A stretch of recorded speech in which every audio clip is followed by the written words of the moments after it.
Okay, there. I'll host your channel. Okay. Hello, whoever is here. I am here with my buddy Kiro, who has already played this game, and we're gonna be playing through. And he's gonna be helping me read some dialogue. Let's fucking go, Kiro. Yeah, let's go. Oh, that's so weird. I opened up your stream and then I was like, why am I hearing my own voice? I go, oh wait. Oh no, you're hearing the echo. It's the Fire Emblem echo. No.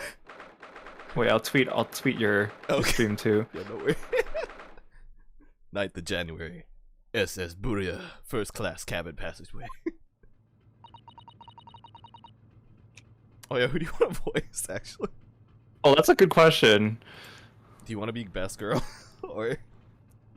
Sure. I think between Ryunosuke and Sholmes, we need to pick different characters because otherwise we're gonna do a dance of deduction and it's gonna just be one person talking then. Do you want to be Sholmes? I don't mind being.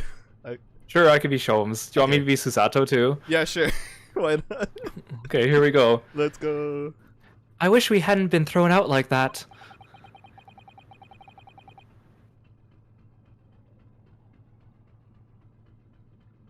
Wait, are you Ryunosuke? Oh wait, shit! I was like, I thought it was another line. Yeah, it's hard to tell because he's not on the screen. Yeah. I wish we managed to find some clue as to what that speckled band might be. We didn't manage to investigate at all.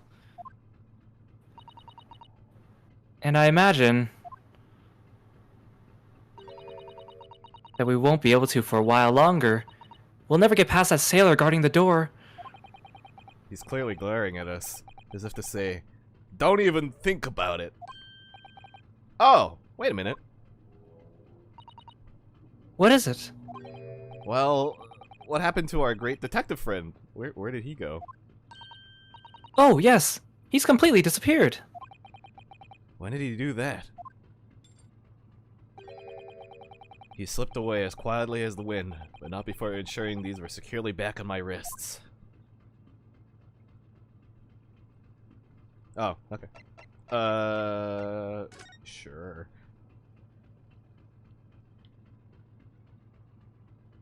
I can examine the room again. Yeah. First class cabin number 1. Yes, that's our cabin, which I established the last time I observed. Not our cabin, it's Kazuma-sama's. Sorry? Your accommodation is confined to the wardrobe inside the cabin. You know how to make a stowaway feel small, don't you? As small as the wardrobe I've been calling home. Anyway, I wonder if Inspector Hosonaga has managed to uncover any new clues. Yes, we should probably find him and ask. That's a good point, Mikotoba. She's full of good ideas. You can really see like her random spurts of like the Maya coming out in her dialogue. Yeah. She's Maya but competent. Yeah, it's like very much so more competent. I really wish we'd had a chance to look around in Miss Pavlova's cabin. I'm just looking at his tan and it's just confusing me still. It's so funny. But why you look like that? You want something? Hmm? Maybe you want me to throw you out again? Hmm? Oh no, definitely not that. Next time I have to throw you out, I show you where lobsters spend winter. Understand? Understand. Maybe I should steer clear of him until he's forgotten my face. I don't think he'll ever forget your face, Naruhodo-san. Thanks for the point of confidence. So. And you'll never forget his face. It's true. His sun is weirdly tanned and sunburned as it is.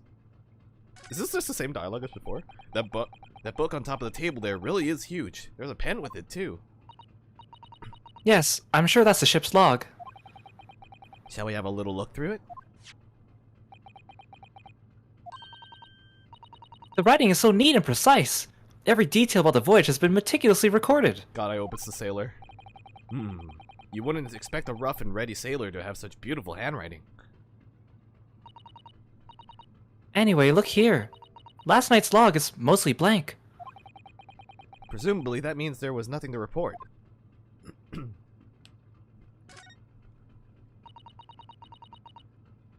That door leads to the second class area. It's locked.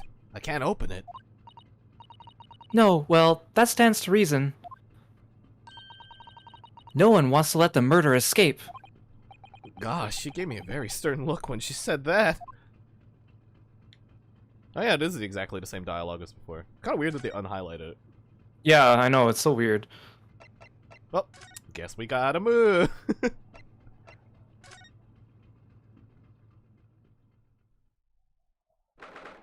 9th of January, SS Buria. First class cabin, number 1. It looks like they're still investigating in here. Yes, on that subject, I wonder if Inspector Hosanaga's unscathed. What do you mean, unscathed? Surely you haven't forgotten, have you, Naruhodo-san? Don't you remember what he said about allowing you out of this cabin to investigate? He was going to talk to the captain about it. He said he'd lay his life on the line for you. Oh, yes. But I'm sure he was exaggerating. Let's see what he has to say for himself. He might have some new information for us. You never know. Boom! Hey, boom! Hi. Boom, boom. Hi. Well, I remember this bell thing, and I know that we have this bell thing, so I wonder if it had something to do in the other room, but I never noticed. What the fuck happened to you? Oh, poor Hosonaga. Do you want me to be Hosonaga? Yeah, sure, go for it. Ah, you're back! Inspector! What happened to you? Your face is... Please, don't worry about it. I'm kind of want to, though. They're just scratches. Tis only a flesh wound. Made by a bear, maybe? When I told the captain I'd given you permission to investigate, he told me he'd pummel me with his fist and toss me overboard. What? But the pummeling was over in a flash, and he must have decided against throwing me overboard. So it was nothing, really. It looks like he wasn't joking when he said he'd lay his life on the line if he had to. Well, thanks to your efforts, we now know a little about the neighboring cabin. Yes, so I understand. Oh! And I bumped into a man claiming to be a great detective a little while ago. I think his name was something like Erlock Sholmes. I don't think he was German, though. Ah, that explains it. Shall we compare notes, then? We can tell you what we found. Oh, found out. Yes, let's do it! God, I love him. I love that go-getter attitude. Yeah, despite the fact that he's probably dying from TP. What? Nikolina Pavlova? She's in the cabin next door? Oh, do you know who she is? Please, what self-respecting ballet fan wouldn't know that graceful angel? Oh my god, he's a fan of the arts. Oops, I think I upset him there. Well, that tells us the neighboring cabin is unrelated to the case, at least. Oh? How? Because angels don't go around committing crimes, do they? Oops, now I've definitely upset him. Inspector, has your investigation here proved fruitful? If I'm honest, there's very little more I can do. Our duty is to make sure the scene isn't disturbed, ready to hand over to the Hong Kong police. So I'm just keeping watch here. Try not to take my eyes off the job. Oh, I see. Ah, there is one thing. I do have a small piece of new information for you. Oh? What? Yes, do tell us, Inspector, please. New information? Damn. What is this new information you have, Inspector? It's this. The Buria's medical officer has finished his examination of the body. I managed to obtain the report. Oh yeah, that autopsy report. Oh, Cosmo's post-mortem report. Kazuma-sama. So, what was the cause of death? Damage to the cervical vertebrae is what's written in the report. His neck was broken. Oh, that's Yes, it would seem so. There were no obvious wounds or other signs of injury. So at first, I think they were considering poison. But it turns out they found no trace of poison in his system at all. Well, what weapon was used then? Nothing has been found as yet, but the fact that there are no signs of a wound suggests it may have been a blunt object, something that wouldn't leave a mark. Oh, I see. All the body's nerves run through the spine to the brain. A strong enough impact to the neck would induce death. It is a possibility, and no obvious wound would be left. Poor Kazuma. I have a second copy of the report. If it might be useful, you're welcome to have it. Really? Are you sure? Yes, it's fine.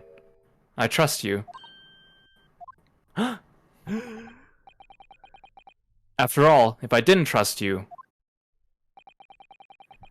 I'd never have agreed to you leaving this cabin at the first place, now would I? Ah.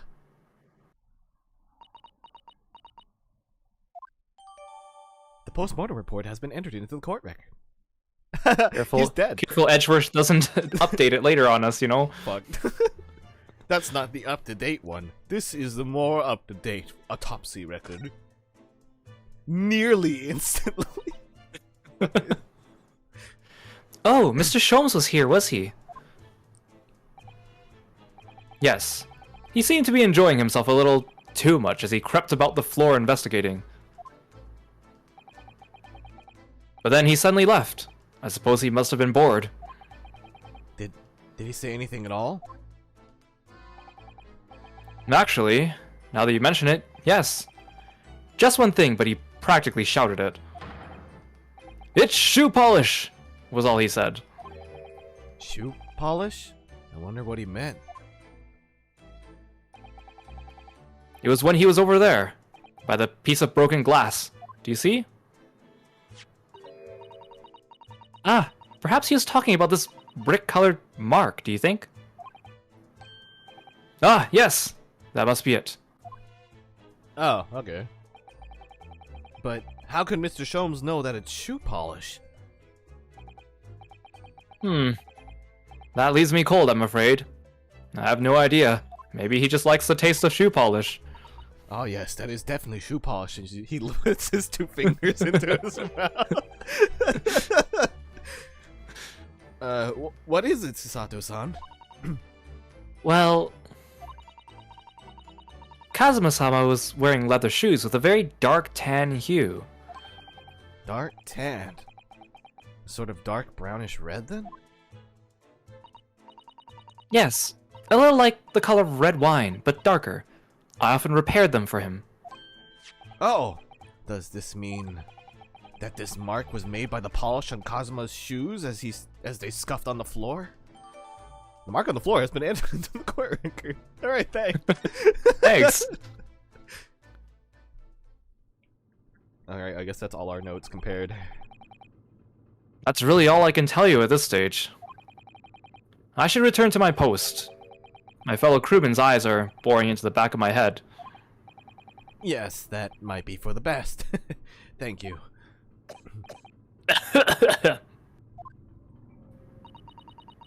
Poor Inspector. You look exhausted. No, well. And I feel terrible that I failed to protect Asogi-san. He was my responsibility.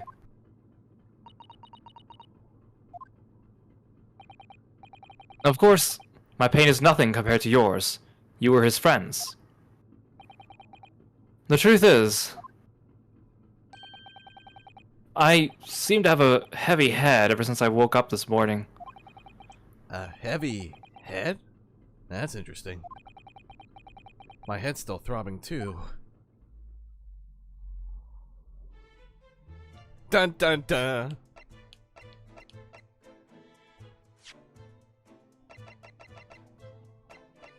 Alright, so we know... Yep, vertebrae. No obvious traces of poison. It was Curare! Dun dun dun! Not again. That case was so fucking long. Like, Turns out every single case is attributed to Curare in this game. God, I was honestly not gonna put it past that at this point. It's a poison that we've never known before. Clearly, it's Curare again.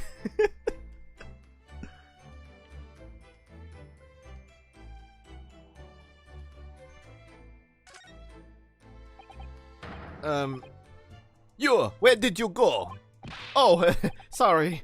I just went next door cabinet. Why? Who gave you permission for this? Well, Seaman Hosnaga did.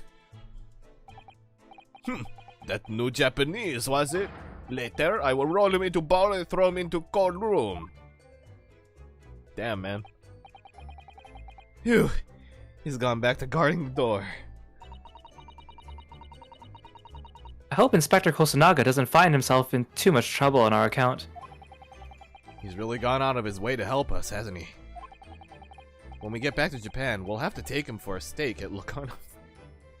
Why do they keep continuing to eat there?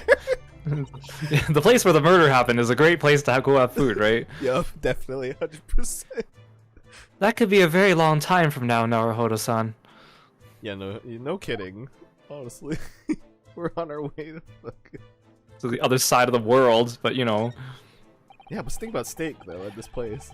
Maybe it's a chain restaurant. Maybe they have Locarno over there, too. That'd be so funny if that actually... So it's clear that these letters were written in the ink.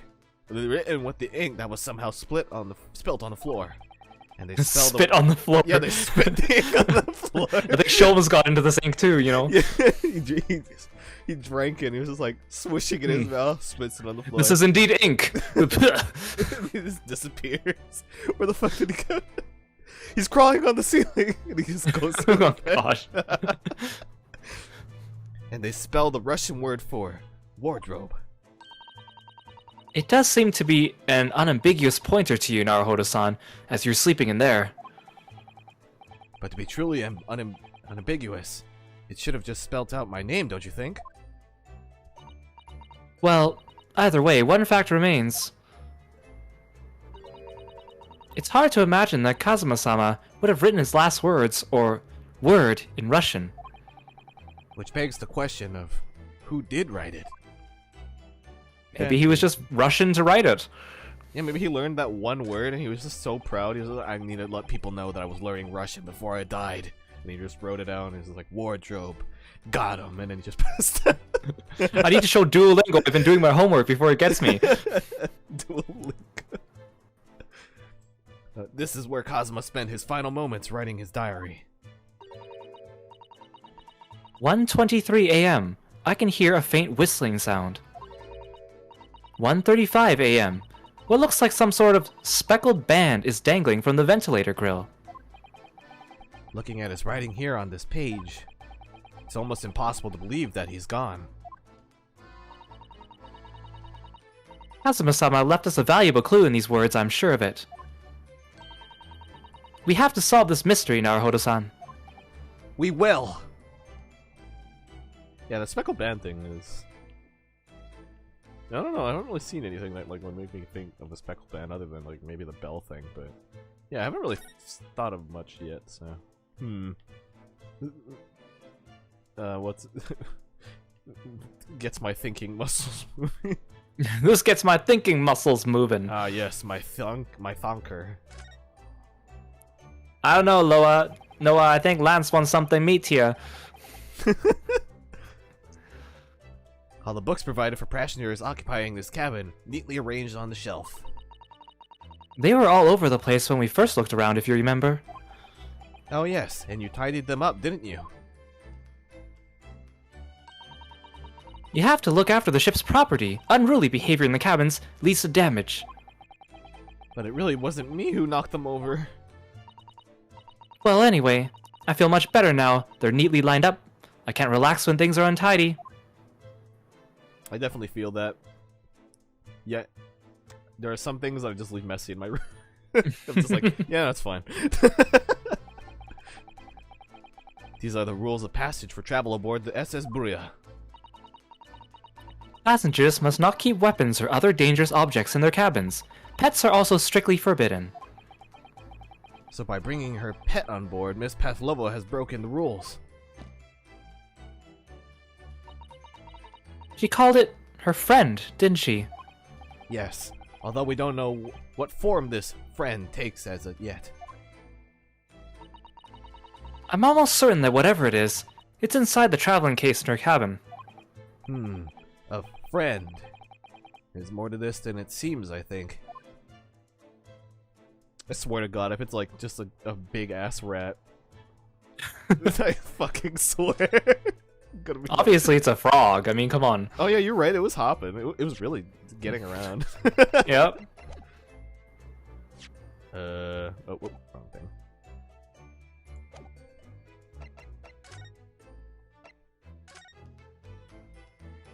Where did you go, Sholmes? 9th of January, SS Buria, first class, cabin, passageway, again. Always love seeing those timestamps because you know you're going in the right place. Yeah. Ah! Look, Naruhodo-san! Seaman Stroganoff is gone! Strong enough? The burly Russian sailor who's always crossing his arms and glaring at us, with a really weird suntan on his face. It looks like he got his face stuck in a grate. All these Russian names are impossible to remember.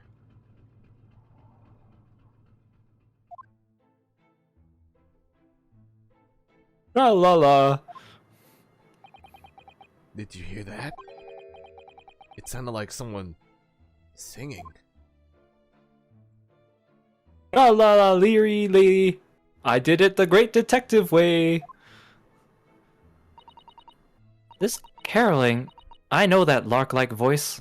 I'm just imagining it like instead of this like little mystery-ish music, it's like horror, it's ambient noises that you just you're like crawling noises like tra la la. You hear him on the ceiling. Yeah.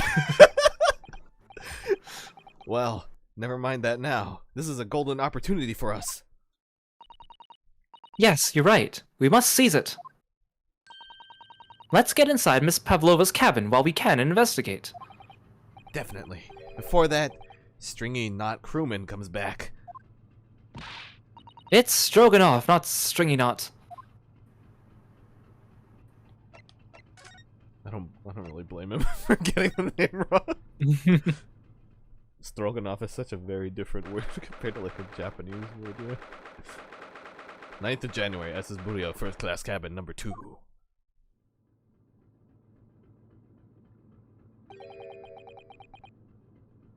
Miss Pavlova isn't back yet.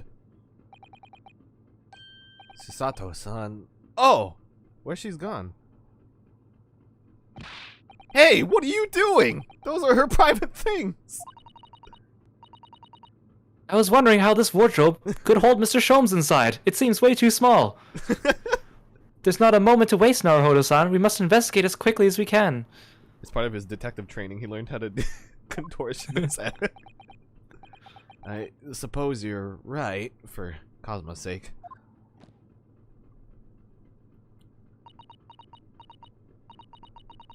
Not just for Kazuma-sama.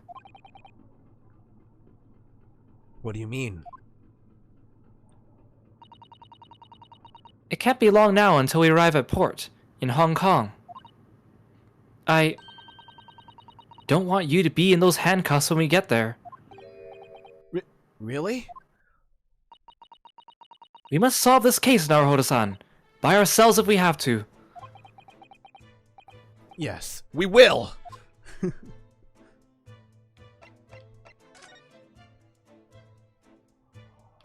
Well, we might as well look at the closet since we were there. Naruhodo-san, are you there? Sorry? I'm right here. Yes. Why? Oh, good. I thought you might have climbed into the wardrobe when I wasn't looking. There's no place like home. Believe me, I don't have some strange compulsion to jump inside every wardrobe I see, you know? Well, anyway, I'm not sure anyone could fit inside this one. Sean sure did. It's full of beautiful outfits. I suppose they're all stage costumes. I was rather hoping we might find Miss Pavlova's friend hiding in there, but no such luck.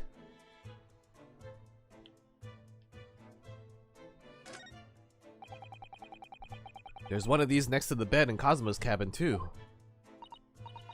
Yes, it's a bell cord. I can't resist. Oh, the bell's still there.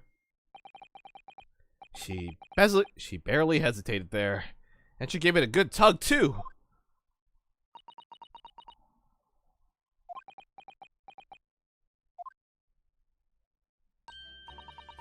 No, I didn't actually expect anyone to come. We don't want them to! We're trying to investigate in secret!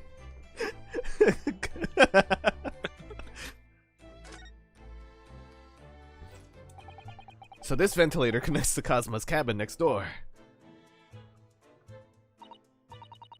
Yes, although what a fool a shipkeeper must be to open a ventilator into another room.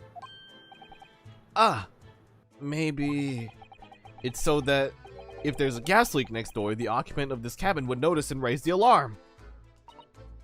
Or, the occupants of both cabins would die of gas poisoning. That is a possibility. Anyway, last night, Cosmo wrote that he saw a speckled band coming out of this ventilator.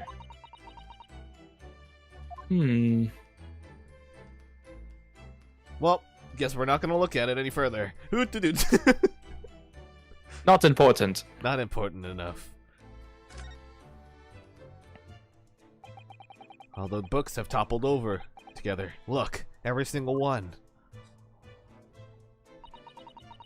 Do you think that's a god of the sea, perhaps? He's toppled too, though.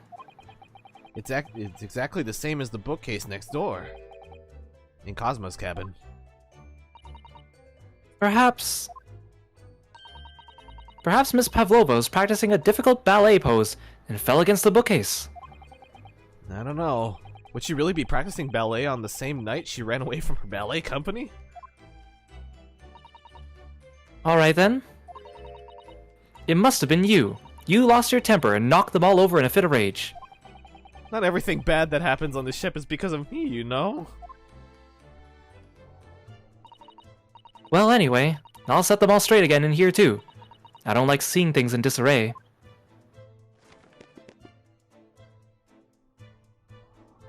I like how she just purposely leaves these gaps in between the books. Right? Like, How'd you do that, Susato?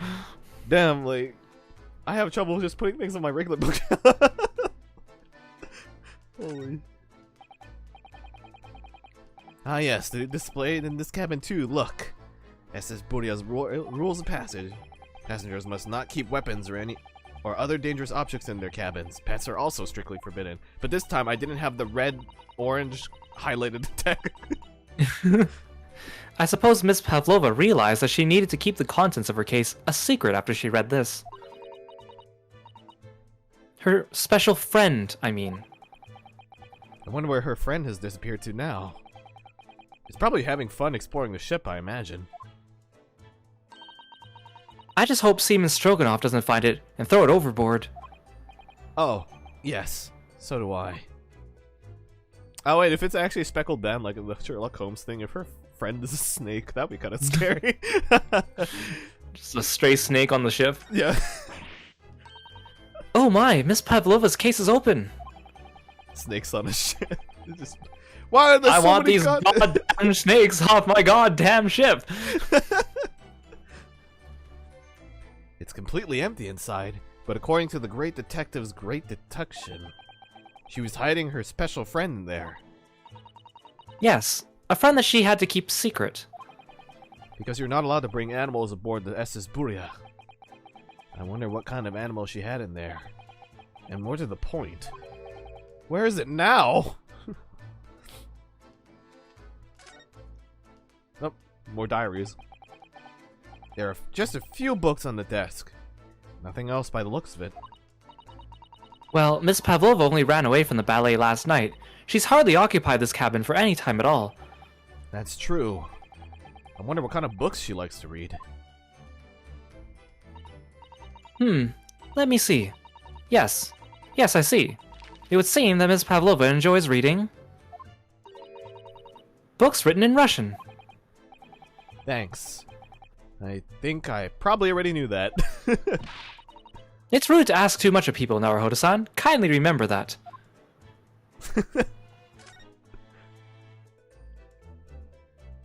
Oh, anything else? Oh, tea. It would seem this teapot is empty. So the natural conclusion is that the Russians are very thirsty people. Okay, Yes. sure.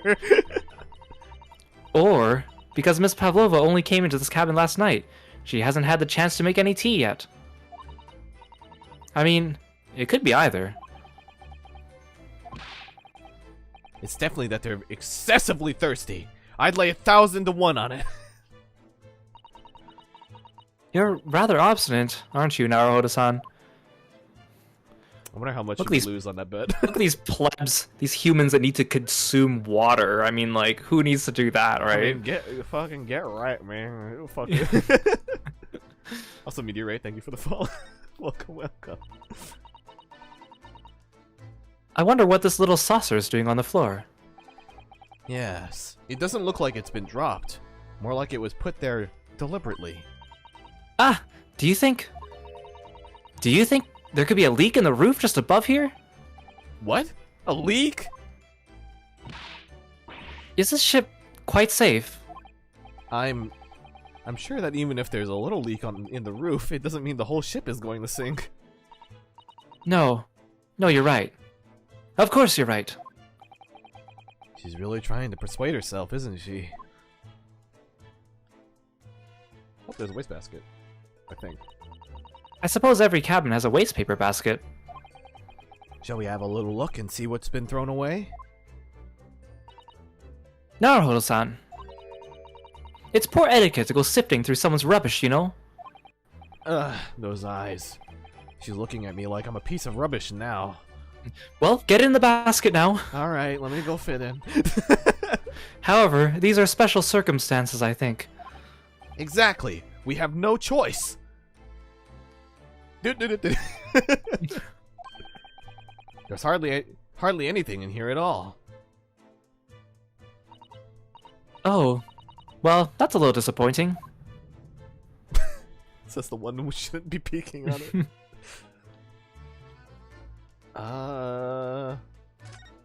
Is that everything? Just the bed, maybe? Nope. Wardrobe. This inconspicuous bag. What about the door itself? I guess the door, yeah. This cabin door has the same simple sort of bolted latch that our cabin door has. If the bolt's drawn across, there's no way anybody could enter the cabin from outside. Yes, it's not a particularly heavy-duty bolt, is it? But still, it wouldn't slide across of its own accord, would it? No. And the door is made of metal, so there's no chance of trickery using magnets to unbolt it from the outside. And it seals up perfectly, too, to stop any seawater coming in. So you couldn't use the method you told me of passing a thread through the crack around the closed door either. I seem to know a lot of tricks for opening doors. I'm starting to see why they suspect me. Yeah, you know, kind of an alarming amount of tricks you know about opening doors for this game. And hiding in wardrobes. God, can you imagine staying in a wardrobe that long? For, Oh like, my gosh. God. Back during this time period, too. Yeah, like, maybe during hide and seek, sure, but like, no way. No ways for how many fucking days he did. Like, holy shit. Oh, have you ever like had like a really weird hiding place when you're younger for like hide and go seek? Yeah, yeah. I used to hide underneath my bathroom sink when I was younger. I don't know how I fit down there, and then like I was like, all right, cool. And then I tried doing it like 1 year later, and I was like, I can't do this anymore already. I was like the tricky person where I would hide somewhere and I would wait for the seeker to go look somewhere, and then when they left, I would go hide in the place that they just looked, so they wouldn't come back and look at it again. Dude. That's pretty sneaky. I think my sister would do the ones where, or my cousin, he would hide in like the parts where it was like out of line of sight. Like if you would pass by, so you would just be like on the corner of a wall, and everybody would just be passing by, and they're like, "Where is he?" And he's just like hiding as tight as he can next to the wall, trying not to breathe. Oh my gosh, it was so good. Oh, so I guess I missed this ventilator. Okay, so this ventilator joins to Miss Pavlova's cabin. Yes, that's right. And just a few minutes before he died, Cosmos saw something emerging from it. The speckled band, as he described it. If only Miss Pavlova had been able to shed some light on it, but she seemed as baffled as we are. Yes. I wonder if she's telling us everything, though. I'm not sure. I know most people aboard would say the same about me, but there was something about that woman that didn't sit right with me. Okay, I think that is officially everything observed. Did you get the chicken on the floor? Yeah, from originally. So, Did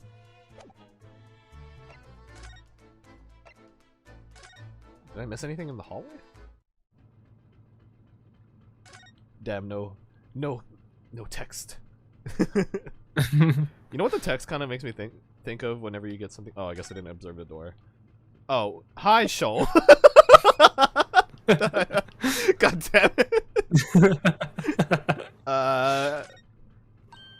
I'll finish that thought. Oh, it's Mr. Sholmes, look. Wow, you never know where he's going to turn up next, do you? He seems to be stealing a look at something as he sings to himself.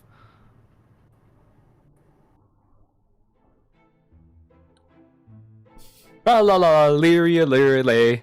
I did it the great detective way. He's still singing. Do you think he hasn't noticed us? Well, we certainly didn't notice him. Or he's simply in extremely high spirits. Yes, there were times, I'm sure you knew, when the yard bit off more than it could chew. And through it all, when there was doubt, it's lucky her luck was about. Excuse me. I solved it all, and I stood tall. I did it the great detective way. Mr. Sholmes! Ah! What is it? You want to fight? That falling down animation is so good. Honestly, interrupting a fellow when he's singing, and I was just about to reach the climactic finish. Sholmes, are you trying to like get yourself ready for a fight? Or are you trying to do the cha-cha-cha? He's just rolling his fit. He's just practicing his dancing, man. Yeah, look at him go.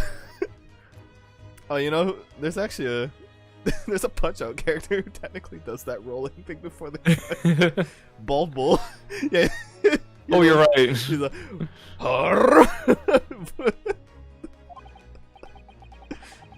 sorry, I thought you were never going to stop, so I figured now is a good time as any.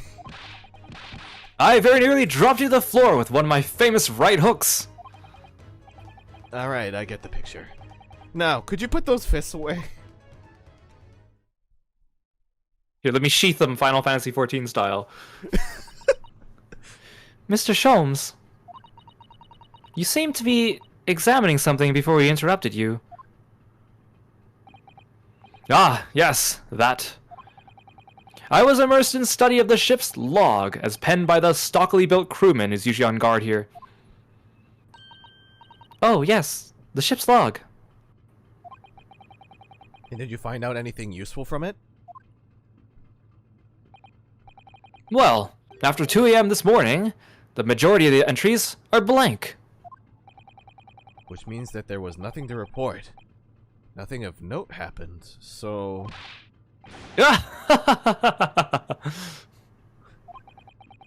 You truly are a student from the land of the rising sun. You've been utterly blinded by it. I'm sorry. Your logic, my boy, is inverted. Whatever do you mean, Mr. Sholmes? Observe the other pages, and all shall become clear. It would seem the same crewman oft stands sentry in the first-class passageway, and he has an almost religious practice of recording nothing to report every half hour. Oh, he writes that in every 30 minutes?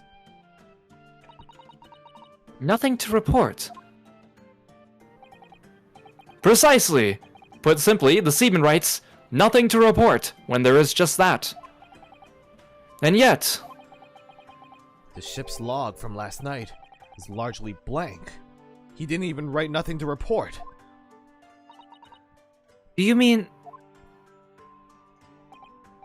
Yes. There were circumstances afoot last night, which led to the seaman being absent from his post. What kind of circumstances? What happened? That remains a mystery for now. We can be sure something significant took place. So significant that it caused the seaman to forget his regular habit of scribing nothing to report in the log. These are important details. I would stake my life on it.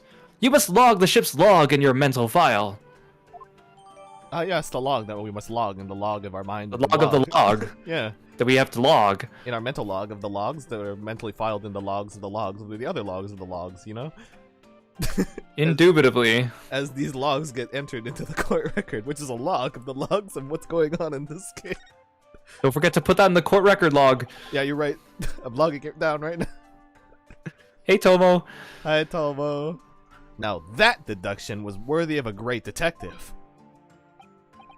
Ah, you're starting to understand what my way is, I see. What makes Sholmes, Sholmes. Brilliance. Debatable, but we're gonna move past it. Oh, ouch. What is it? Are you hurt? Oh, don't worry yourself. I seem to be afflicted with a throbbing head this morning for some reason. Nothing more. Huh. Oh god, we were all drugged. We were all roofied. Well, my friends, until our next encounter. Like a Thanos snapped away. Bye. He just fades like that one guy with the kid. He's still singing to himself. I can hear it as he wanders off down the passageway.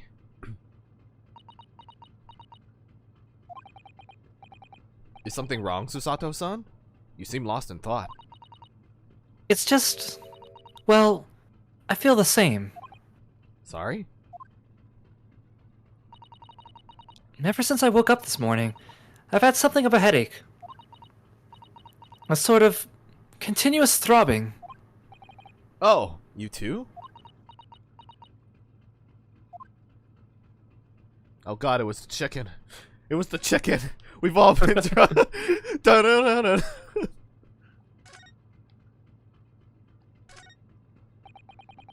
Miss Pavlova's cabin. This could be our chance. What? But we already read it. We already went in there. The burly sailor doesn't appear to be around at the moment. We could investigate every last inch of that cabin. Again! I'm not sure if we could go that far, but we could certainly do with looking around more. I'm sure we could learn something. Again. You didn't seem so hesitant when you went in 5 minutes ago. That is so true. That never happened.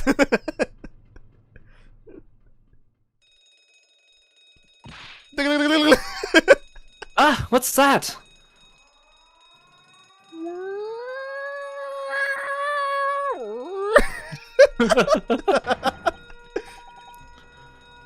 Shut down the engines immediately. Vessel sighted a quarter mile for full stop, hard to starboard. Our hands brace for impact. What the? I think we're about to crash into another ship. What? I can't stand. Susato-san, hold on to me. Ugh, I'm getting tilted. I'm so tilted right now. Susato-san, are you alright? Are you injured at all? I think I'm fine. Thank you, Naruhodo-san, for using your body as a human shield. It's all I know. It looks like we've avoided a collision. I think... Yes, the ship has come to a stop. Oh my goodness, what about you, Naruhodo-san? Are you hurt? No, I'm fine.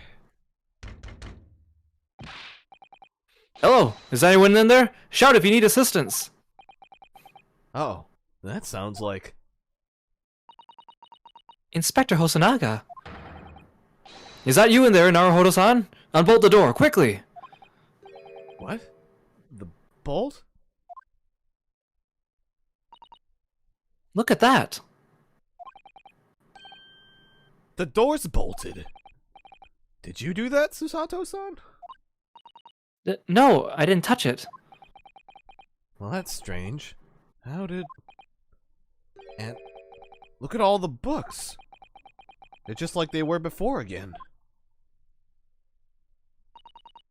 Naruhodo-san, aren't you going to open the door and let the inspector in? I better tidy this place up first. Yeah, let's tidy the place up first before we let them back in. Hey, Inspector Hosonaga, can you wait for like, I don't know, 10-15 minutes? No? Alright, cool. Oh, wait, sorry.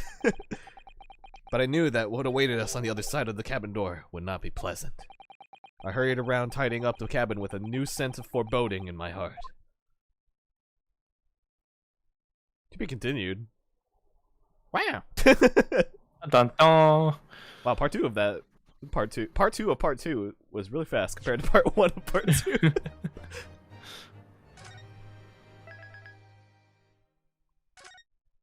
Alright, continuing on. 9th of January, SS Puria, Miss Pavlova's cabin. Somehow, the door to the cabin we were in ended up bolted after we made an emergency stop. Susato-san took a deep breath, then gently slid back the bolt. Oh. You! What are you doing in Miss Pavlova's quarters? Ah, you both look unhurt. Good. Yes, we're fine, thank you. What on earth happened? We heard something about how we were going to collide with another ship? Yes, it appears to have been a false report, though. Oh. How did that happen? There's dense fog outside. It's extremely difficult to see. Someone must have thought he saw a ship ahead. This person obviously triggered the alarm, and that's why we made an emergency stop. Everything is in chaos. Passengers are screaming, crew are running around everywhere. This first-class area is the only quiet part of the ship at the moment. Oh, I see. Someone triggered the alarm? Does that mean that someone pressed that button outside?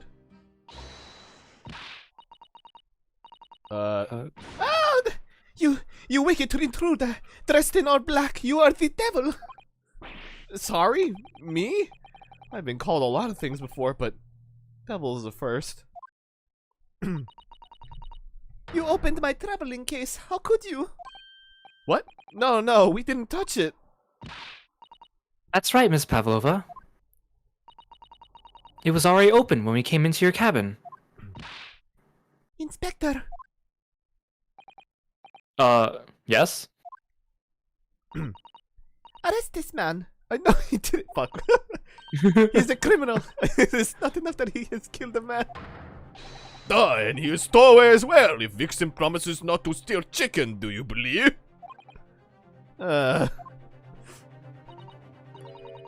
Take him away. He is a trespasser as well as everything else. Stowing away, trespassing, killing. She is right, you are devil. Doesn't look good, does it? There is cell below deck. Throw him in. Tomorrow we dock in Hong Kong. Then we give you straight to police. Wait, a cell? Please, Inspector Hosonaga, is there nothing you could do?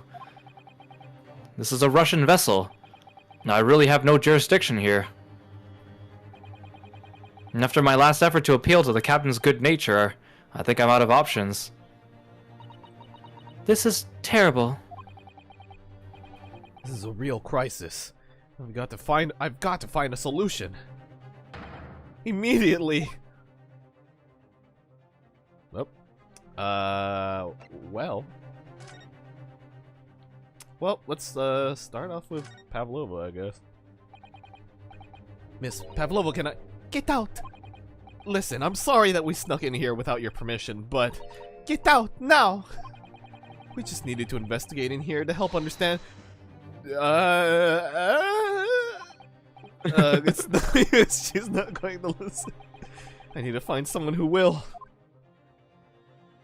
Definitely not this guy, but we might as well try. Please, just give me a little more time. I do nothing for you, except show you way to ship's prison cell. Thanks, but no thanks. But I'm innocent. I didn't kill anyone. And trespassing and stowing away. Well, you know, sometimes life can lead you down some unusual avenues. And well, enough! You are guilty. Ship's cell is only place fit for you. Come on, there has to be someone, some savior to rescue me from this crisis. Hosonaga, can you take me home? You've got yourself into a difficult situation here. By entering this cabin uninvited, I mean. Sorry, I was just so desperate to find a clue. I'm afraid there's really nothing more I can do to help you. If I push my luck any further, a punch to the face will be the least of my worries. I'm really sorry. I have to take responsibility for giving you the freedom to investigate Miss Pavlova's cabin. Now this has happened, I'll have to report to the captain at once. I really need some help here. I need a savior to rescue me from this crisis. Hey, Sholmes, are you, Yeah, I figured. Just hanging out. Just hanging out. What the? What are you doing up there? Mr. Sholmes? Why are you wearing the tiara? Naturally, I was analyzing what a weight of 20,000 rubles feels like on one's head. Have I not told you that as a detective, it is my business to know what other people do not? This isn't merely tomfoolery, my boy. Oh, no, no. Well, why were you hanging from that hook before then? Isn't it obvious? To properly assess the weight of the 20,000 rubles, naturally. I wish to determine if it would bend that conceited-looking hook on the wall, so full of brag and bounce. I never know whether to take this man seriously or not. You again. The great detective. Ah, Inspector. I confess I've been looking for you. I have something to report to you most urgently. Well, you might try looking for me somewhere other than a hook on the wall next time. What is to report? Speak! An urgent report from a great detective can mean but one thing.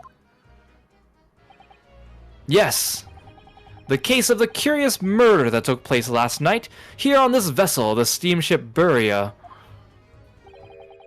has been solved by me, naturally. Oh boy. What? Really? Yes, I've eliminated all other possibilities. No other explanations exist. So, allow me to illuminate all your minds. For I am about to reveal my great detective's greatly admired great deduction to the case. Oh boy, oh boy, oh boy, oh boy. Boy. Here we go. Let's fucking go. This will be great. Ha! You have solved it? Even Hedgehog understands this case. We all know who was responsible for killing Student Boy this morning when we found criminal in wardrobe. It is this stowaway, and he has handcuffs to prove it. I didn't do it. The trouble is, there doesn't appear to be anyone else who could have killed the victim. Because, as everyone knows, the cabin door was bolted shut from the inside. That means the culprit must be someone who's inside the cabin. Yes, it's what's called a locked room mystery in detective stories. Da! Locked room! That is point! The room was locked. Well, I can't deny that. There's no way the bolt could have been drawn across from outside the cabin. Except what happened literally minutes ago. You are all quite mistaken. The cabin next door is not a so-called locked room at all. What? Oh yes, there is another entrance. An entrance used last night by the culprit in order to gain access to the cabin, despite the bolted door.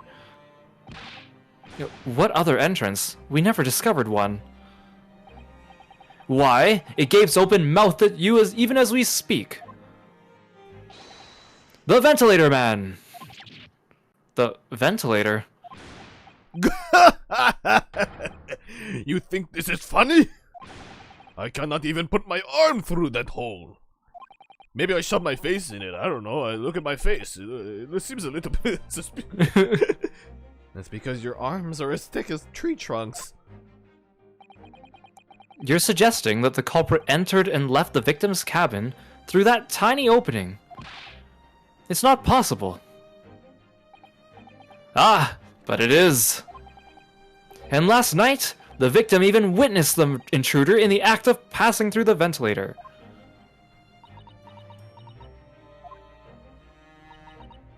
Mr. Sholmes, do you mean... Are you referring to the words Kazuma-sama wrote in his diary? 1:23 a.m. I can hear a faint whistling sound. 1:35 a.m. What looks like some sort of speckled band is dangling from the ventilator grill. Precisely, my dear madam. But what does it mean? What is this speckled band? The answer to that particular conundrum is in this very cabin.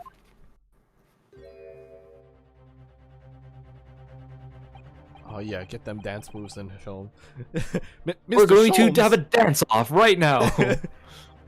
Let's see if you can pop and lock with me. I've removed your handcuffs so you can easily dance with me. It'll be a no-holds barred dance-off.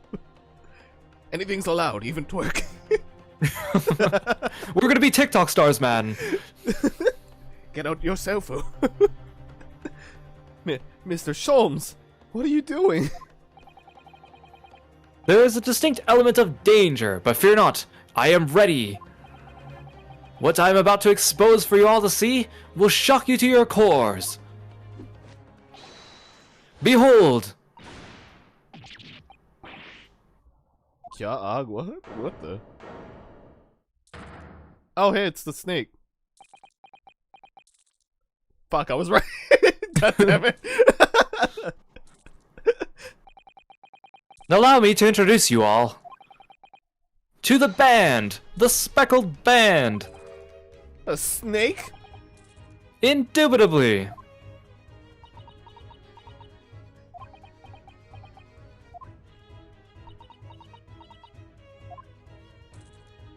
Ah, I see where he got the marks now. Mr. Sholmes, just one thing. Pray, what troubles you? Well, that snake isn't really speckled, is it? It looks more stripy, wouldn't you say? Hmm? Yes, you're right. I think in this case, you'd have to call it the striped band, wouldn't you?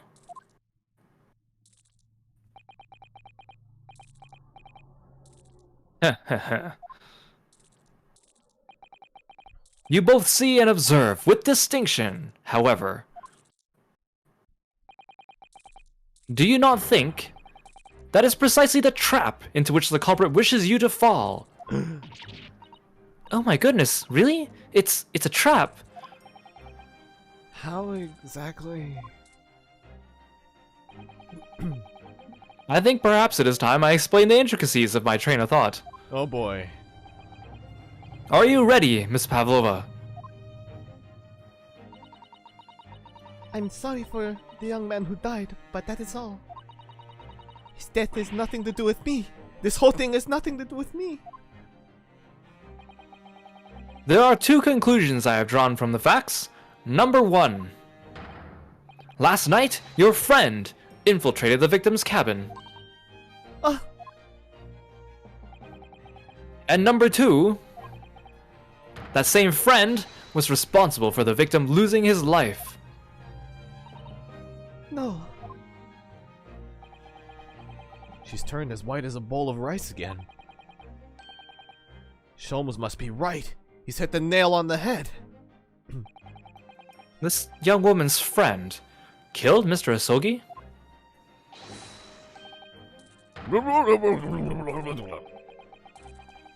It looks like he can't speak with that snake coiled around his head. I would advise as little movement as possible, Seaman. You wouldn't want the fangs of that long friend in your neck. Did you just throw that on him actually thinking about that? Observe! A test of your reflexes! Oh god, it's got my face! So everyone, let us begin.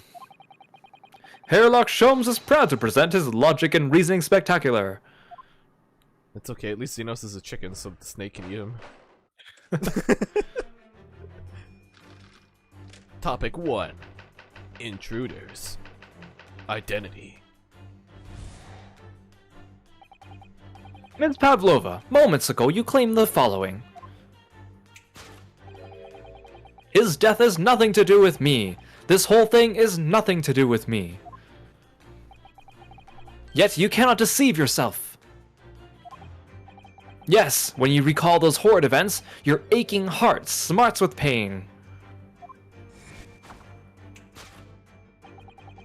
And it is that very pain that evidences your inextricable link to the victim's death. So, we ask, what was the nature of this intruder that stole into the victim's cabin on that portentous night? Why, naturally, it was the friend with which you boarded this vessel, was it not? Ah, as I suspected, another telltale glance. Without doubt, your friend is the writhing serpent we see before us. Oh, she's confused about that. Okay. And yet, that fact leaves us in a quandary. The victim's written observations on the night in question tell of a speckled band. Whereas, regrettably, this specimen's markings do not fit that description in any way. This poor man's being yanked around. What explanation can we give then, pray? What was the sight that fell upon the victim's eyes last night? No, don't look at me. There's nothing to do with any of this. Oh, but it does. You have the answer to this quandary even now, hidden behind your back. Yes, that which you are trying, but failing, to conceal, can only be the snake's slewed skin. Evidently, after the subtle and horrible crime, this most deadly friend of yours shed its original skin, no? I don't know what you're talking about. Last night, through the ventilator visible in this cabin, your then speckled friend slithered next door.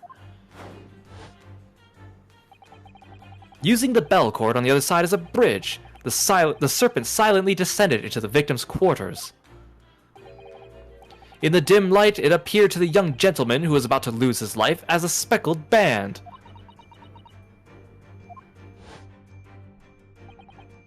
In summary, the nature of this friend of yours, which last night infiltrated the scene of the crime,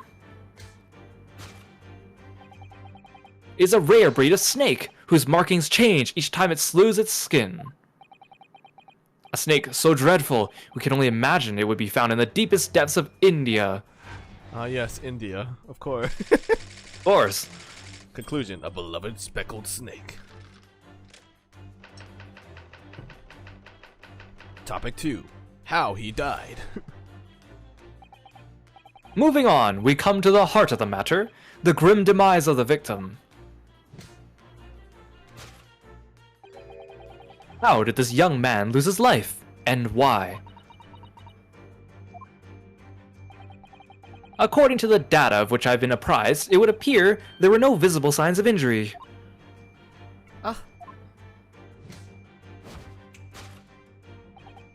In fact, the circumstances of the victim's death can only be explained by a terrible venom. What the fuck are you talking about? Now, if we take that as fact, we can reasonably imagine that there remains evidence to affirm it at the scene of the crime.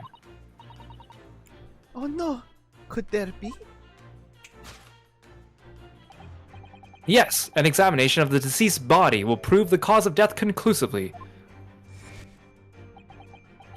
The almost, but not quite, imperceptible puncture wounds left by the venomous fangs will seal the truth. Yes, the vestiges of the snakebite delivered by your terrifying friend. This makes no sense. Yeah, we all know Pavlova. There is no point feigning ignorance, Ms. Pavlova. After the incident, you endeavored to hide everything, didn't you? But now your involuntary glance betrays the hiding place you chose. That's right, you hid the evidence that links you to the victim's death in that traveling case. Again, what are you talking about? When we first met in this cabin, it came to my attention that your case moved periodically. Your serpent assassin was restless inside, no doubt. You don't. It is telling that the victim made note of a low whistling sound that he heard minutes before his end. That was your signal, was it not? The sound you had used to train your serpent friend. To train? Indeed, you'd put the serpent through the ventilator and wait. After a period, you'd summon it back with a whistle. You couldn't know if the animal had done its duty, so you would listen for signs of life next door. If the victim appeared not to have been dispatched, you'd release the snake once more. Do you deny the snake has undergone such training? It's not true. No one's listening to you, madam. Having slithered through the ventilator and down the bell cord, the creature needed only to sink its fangs in once. And its venom would course through the victim's veins, ending his existence forever.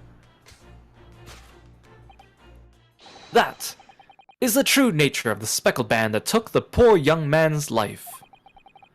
There can be no doubt, my logic is infallible. Conclusion. He full of shit. Death by bullshit. Thus concludes Herlock Sholmes' great deduction of the speckled band. Woo!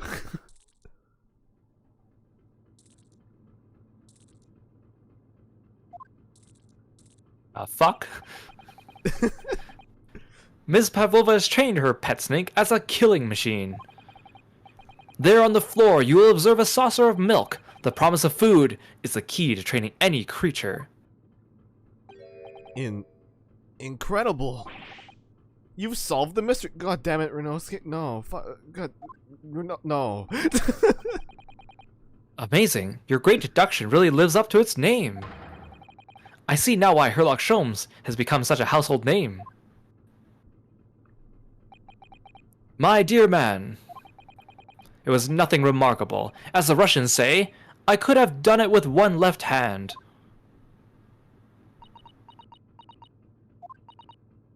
Could I venture an opinion, Mr. Sholmes? But of course, what's on your mind? It's just about your deductions before. Some things don't quite make sense to me. I welcome questions as to my method, and will answer both loudly and proudly. Oh, well, good. So it's kind of interesting too, because basically everything Sherlock described here is actually the plot of the actual Sherlock Holmes and the Adventure of the Speckled Band. Yeah. He basically summarizes the original story. Yeah, I was like, it sounds like something that would actually happen in a show. First of all, snakes are egg-laying creatures, part of the reptile family. You are well informed, madam.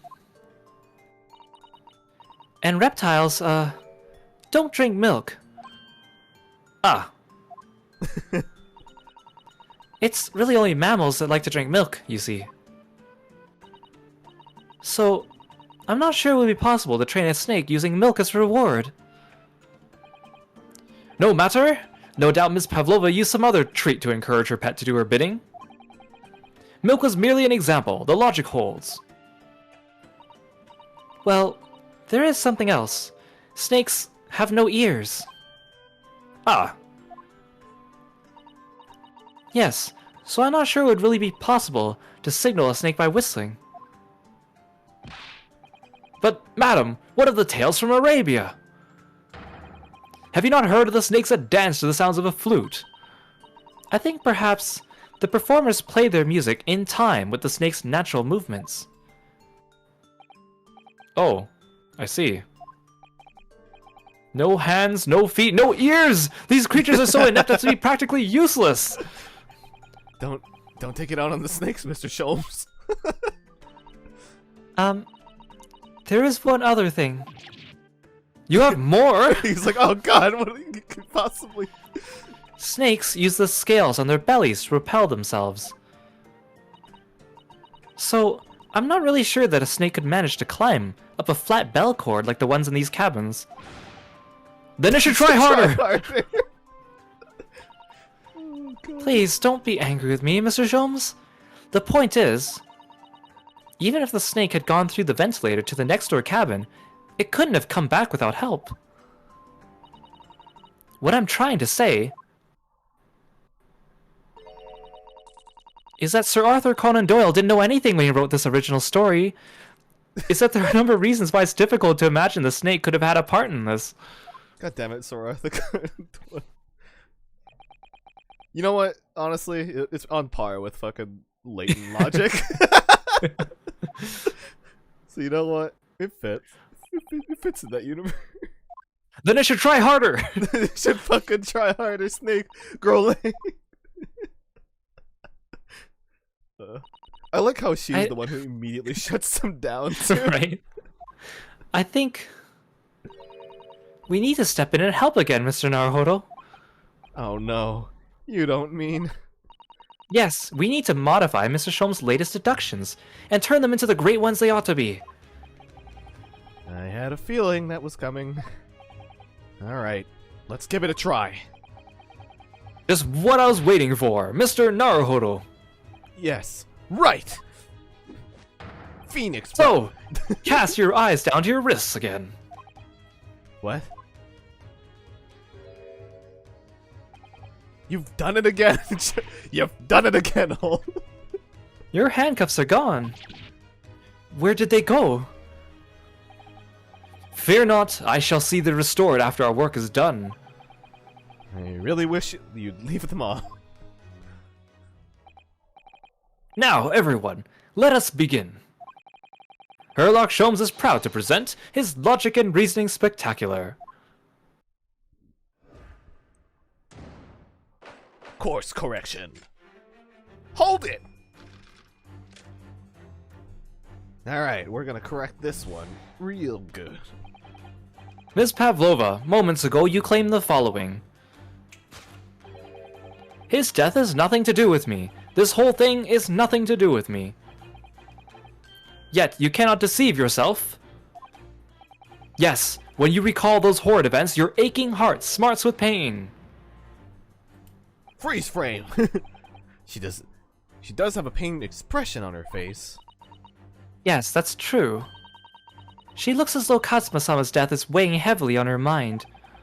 But you're not sure Mr. Sholmes has read her quite correctly, is that it?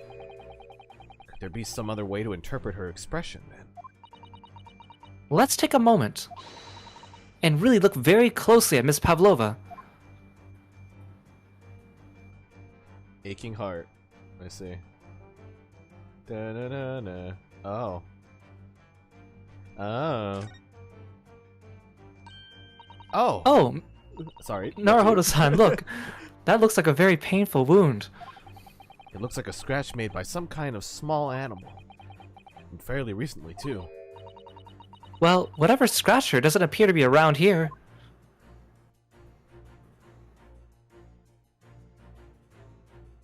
What? Oh, right. I can present. Right? Yeah. Oh, yeah. Okay. Yes! Yeah, I was like, why am I here?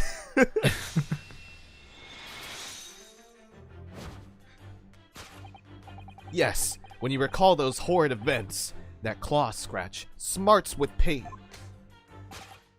Indeed, and simple observation reveals that the wound is fresh. Miss Pavlova, did you in fact receive that scratch? Sometime last night? Ah!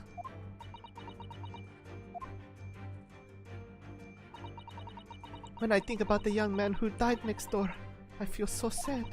And when I am sad, the pain from this wound is worse. And it is that very pain that evidences your inextricable link to the victim's death. So, we ask, what was the nature of this intruder that stole into the victim's cabin on that pretentious night? Why, naturally, it was the friend with which you boarded this vessel, was it not? Ah, as I suspected, another telltale glance. Telltale Games. David K. Without doubt, your friend is the writhing serpent we see before us. It seems likely that the scratch mark on the back of Miss Pavlova's hand was made by this friend of hers, doesn't it? Except, snakes don't have claws, do they? No, they don't. Oh right, you did explain that like 5 minutes ago. They don't even have hands or feet on which claws might grow. Well then, if that snake isn't her pet, what is? What's the true identity of this friend of hers? We should follow her gaze, Naruhodo-san. That's where we'll find the answer. I swear to God, if it's actually a rat. It's a cat, though. There we go. Kitty. Edie. Ah, look at the photograph in this frame. And this must be something Miss Pavlova brought with her when she ran away. She's exceptionally beautiful, isn't she? Yes, that's true. But personally, it's the little black creature she's holding that's caught my eye. Maybe we'd better take a closer look at this. Yes! I presented her! I didn't mean to do that! It was herself! It was herself in a box! Considering the fact that you ran away from your homeland on your own, you have no friends at that moment, except yourself. I mean, way to point it out, Ryudosuke. You're just so totally fucking alone. What precisely was your intention with that, Mr. Naruhodo? Just following the natural progression of the deduction. Sometimes the truth hurts. Wow, he's really being savage. Well, the truth is, you do not have a turn for observation or deduction. Did that hurt? Yes, a lot. Hey, Lord Demper, welcome to the stream. Hey. Yes, it is a very fine snake. Okay, we're gonna go back through this. Let's just rewind that a little bit. I like how it's just gonna let you present her on the picture. There we go. That's so funny. You have no friends whatsoever. It was Objection. just you, you lovely man. Without doubt, your friend is the little kitten we see before us. Yes, the scratch on the back of your hand makes that abundantly clear. Oh no. Click on her again, maybe something different will happen. You know what? I have 5 more tabs. The whereabouts of this black kitten isn't clear, but what is clear is that you brought the animal with you when you ran away, didn't you? Ugh. Darka is my best friend. I couldn't leave her behind. Darka. Darko would appear to be a Russian blue. And yet, that fact leaves us in a quandary. The victim's written observations on the night in question tell of a speckled band. Whereas, regrettably,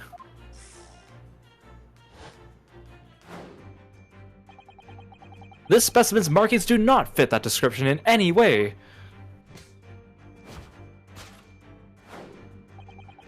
What explanation can we then give, pray? What was the sight that fell upon the victim's eyes last night?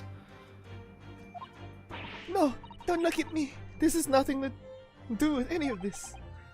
Oh, but it does. You have the answer to this quandary even now, hidden behind your back. Yes, that which we are trying, but failing to conceal, can only be the snake's slewed skin. Did you see that?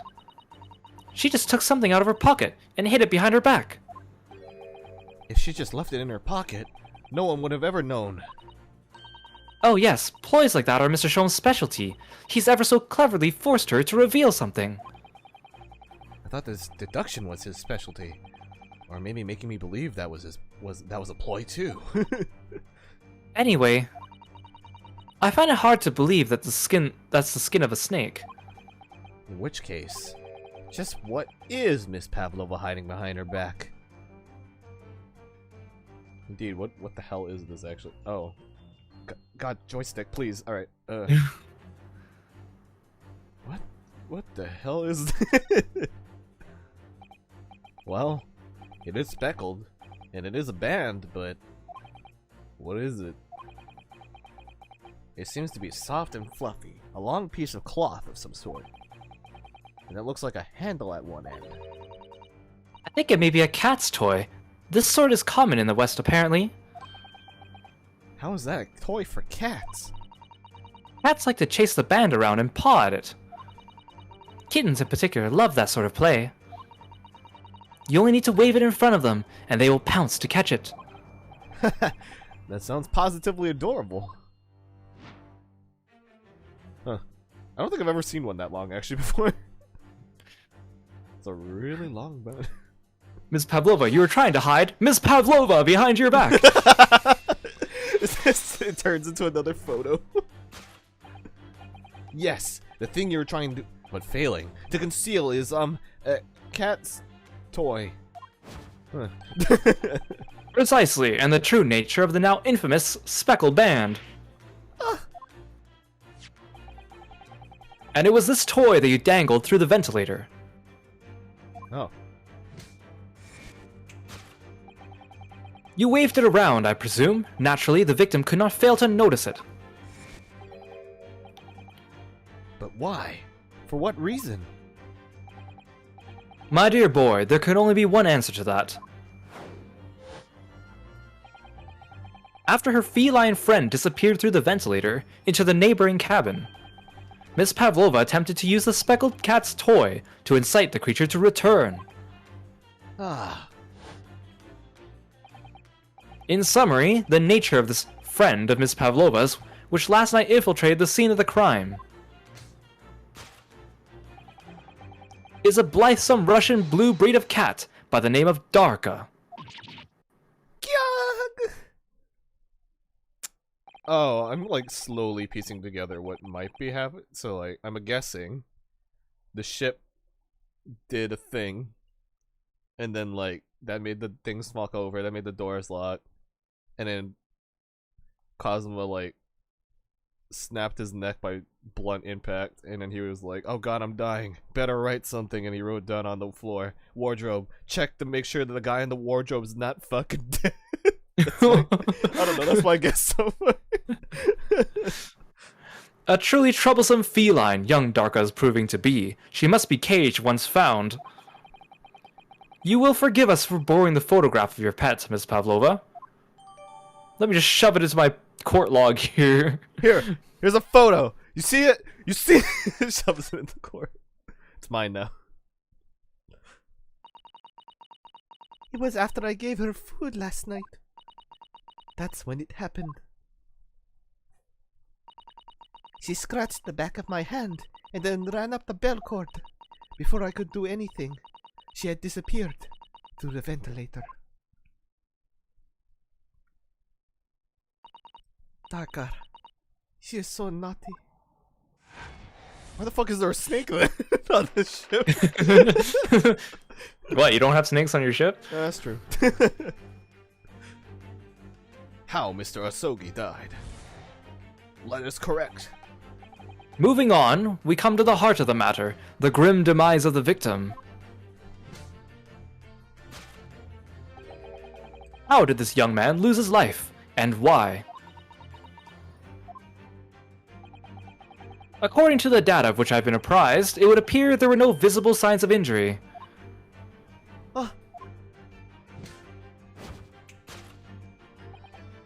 In fact, the circumstances of the victim's death can only be explained by a terrible venom. What Mr. Sholmes says is true. There were no signs of a wound anywhere on Kazuma-sama's body. That's right. But Mr. Sholmes seems to be unaware of one very important detail. Kazuma wasn't poisoned. Yes, it would appear so. Let's give him the information he's missing now. Oh. Yes!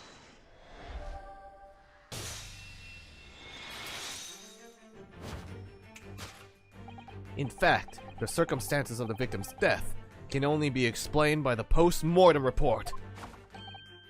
Ah, yes. Good thing Edgeworth didn't update it yet. I knew it was one or the other. His neck was...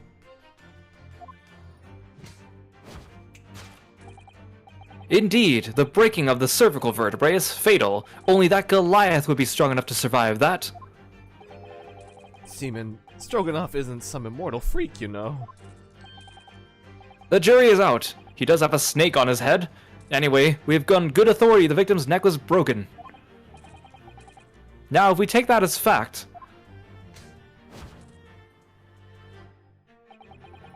we can reasonably imagine that there remains evidence to affirm it at the scene of the crime. Oh no, could there be? Yes, an examination of the deceased body will prove the cause of death conclusively. Question mark, the fuck are you talking about? Cosmo died because his neck was broken. In other words, he was probably struck by something. Or someone. Yes, that's a distinct possibility. As of yet, no weapon has been found, though. Presumably Darka didn't silently creep up behind Cosmo and deal him a fatal blow. That'd be really fucking weird. I suppose. It's possible that he had a fall and hit the ground awkwardly. It could have been a terrible act of misfortune that he broke his neck completely by accident. Oh yes. A bad fall could explain it. It's rather hard to believe of Kazuma-sama, though. He wasn't a clumsy man. Well, we need to fix this deduction somehow. Is there anything from the scene that could explain what happened?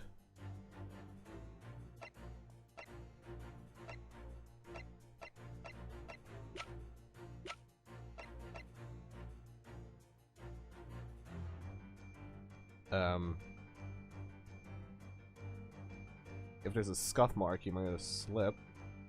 Yes! I have a shoe polish and she just prepared it. And he slipped. Yes! An examination of the mark on the floor will prove the cause of death conclusively. This particular mark, so prominently visible next to the victim's body, is a deposit of shoe polish. I tasted it. It tasted very tasty. Shoe polish? Indeed, positively identified by a little analysis device I constructed, which I now carry as a matter of course. It's called my tongue. It's delicious. Beeswax, tallow, and dye were my results, the undeniable ingredients of shoe polish. Beeswax. And the color of the polish is a perfect match to the color of Mr. Asogi's lace leather shoes. Looking at this mark, it's not hard to imagine what happened. For some reason, Mr. Asogi must have caught his foot at that point on the floor and tripped. Please, no. And, by a dreadful turn of misfortune, caught his neck against some immovable object as he fell to the floor. Suffering a fatal blow to the spine, the victim's vertebrae shattered, and in that instance, he lost his life. No! I don't know. I don't know anything about this. Is that really true, Miss Pavlova? What about the evidence left at the scene where Mr. Asogi lost his life? Yes, the facts are as clear as day to me. You did all you could to conceal the incriminating evidence. But now your involuntary glance betrays the hiding place you chose. That's right, you hid the evidence that links you to the victim's death in that traveling case. I don't believe it. Kazuma-sama merely tripped over, and now he's no more? It can't be true. I refuse to accept it. I know it's hard to believe, but the mark on the floor does seem to suggest that's what happened. But... And if this part of Mr. Sholm's deduction is right, Miss Pavlova is trying to hide some evidence that would prove it. Here in this cabin. Somewhere in the direction that she just cast her eyes. where, I wonder? Let's have a good look around. The answer must be here somewhere. Okay. Whee! Tiara. Anything else? Waste paper basket!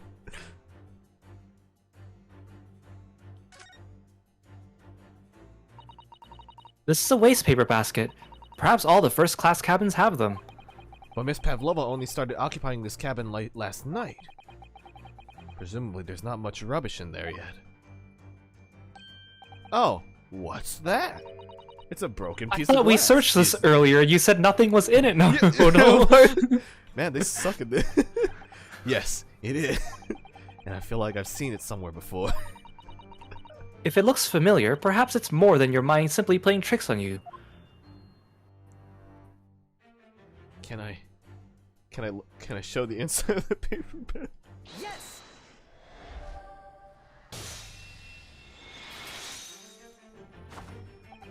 That's right! You hid the evidence that links you to the victim's death in that waste paper basket. Here we have a fragment of some intricate glass object, it would seem. One that has a familiar air, in fact. Precisely! We found another piece of broken glass on the floor in Mr. Asogi's cabin. And as you can see, the two pieces fit together perfectly. When did I get the other piece? So, Ms. Pavlova, shall we consider what this tells us? Why would it be that part of the glass object, which was evidently broken at the scene of the victim's death, should be found in the waste paper basket in your cabin? Darka the cat planted the glass. Oh my god. Yeah. You're well acquainted with this glass bell, are you not? I don't. I don't know, in that hushed Russian accent of yours won't save you this time, dear girl. Why? Because we have conclusive evidence linking you to the bell in question. What? Take it away, Mr. Naruhodo. Yes. The evidence linking Miss Pavlova and the little glass bell. That would be.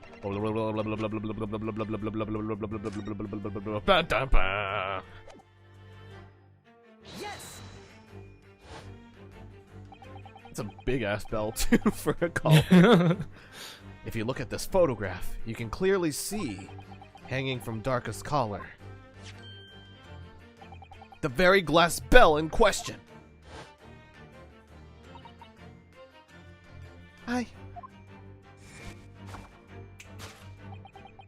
The truth is caught up with you, Miss Pavlova. The young man who lost his life last night did so after a truly inauspicious fall. And the cause of that fateful stumble?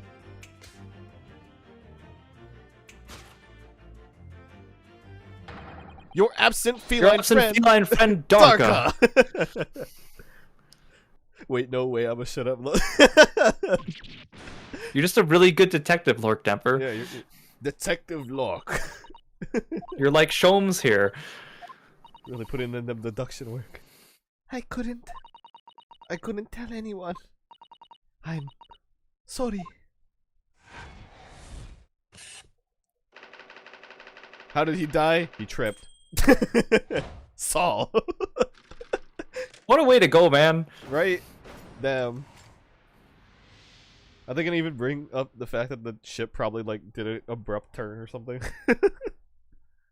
What is a snake doing here? Why don't you tell us now, Miss Pavlova? Tell us exactly what happened last night.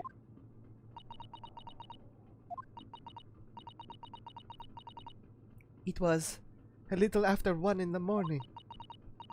It was so late, but I hadn't had time to feed Darka, so I gave her some food. And then, all of a sudden, she scratched me and jumped out of my hands. People do say that cats become very anxious and nervous in new environments. It's a loud car. She was so fast, she disappeared through the ventilator before I could stop her. And that is how you acquired the rather nasty wound on the back of your hand, I take it. What are all these motorbikes doing? Yes. And I had read the, rules on the wall. I knew that I was not allowed Darker with me. Yes, modern science suggests that animals can carry infectious diseases. It's a precaution, really. So I listened and listened, trying to hear if there was some noise in the next cabin.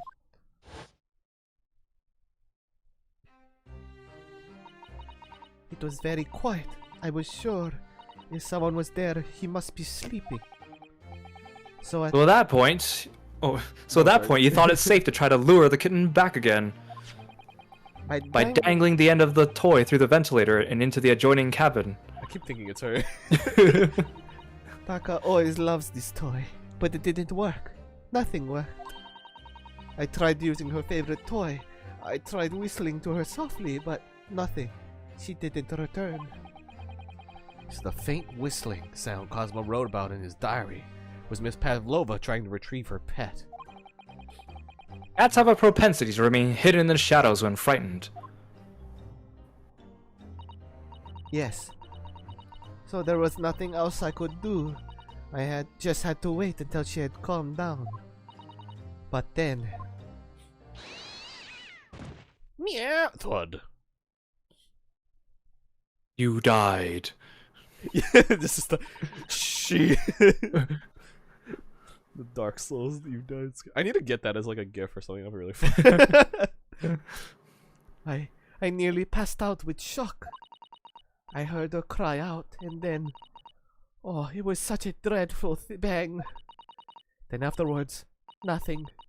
It was totally silent. Cosmo was...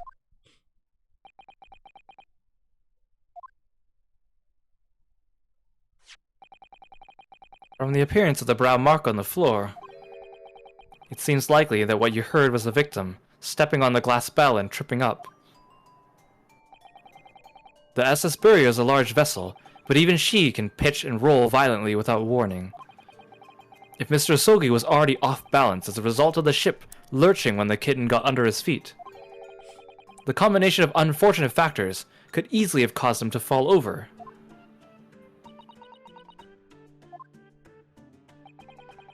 But what became of the kitten afterwards?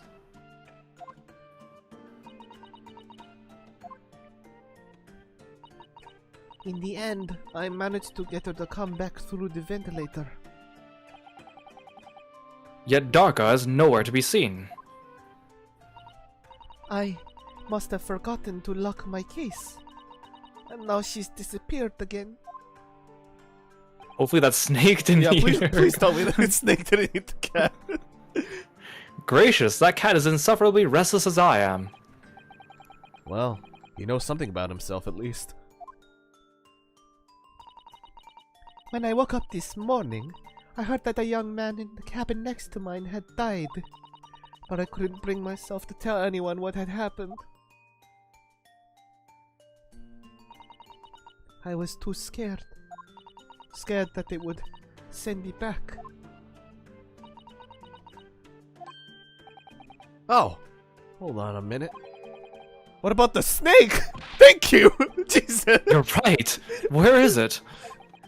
The snake isn't your friend, Miss Pavlova. Then whose is it, and where did it come from? What on earth is such a dangerous creature doing aboard this oh, it's yours, you fucking... Oh, I didn't say? Snake is my friend. His name is Pirosko. What? What? The snake belongs to you. He escaped from cage when emergency alarm sounded. I was looking for him. I did not expect to find him in here. Yes. How did that snake get into this cabin? But animals are not permitted on board. Ha! We are at sea for 1 year. You want to be so long without a close friend? Without someone who understands? I'm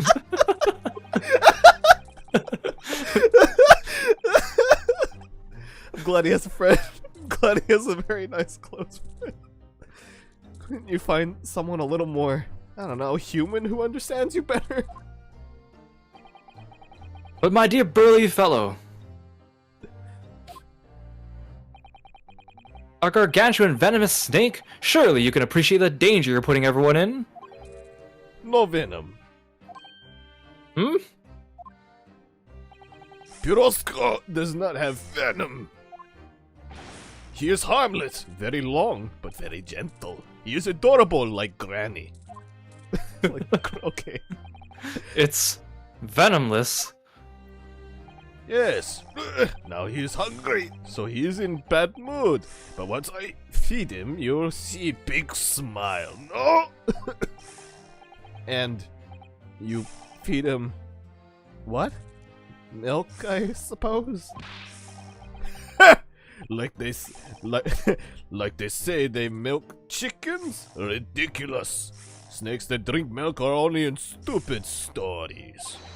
Pirosko eats mouses. Big, fat, round mouses. Ah. Oh. So, is that what the mousetrap in the passageway out there was for? Of course! How else can I catch my friend's favorite food? Nothing that says top of the food chain like the look in their eyes right now.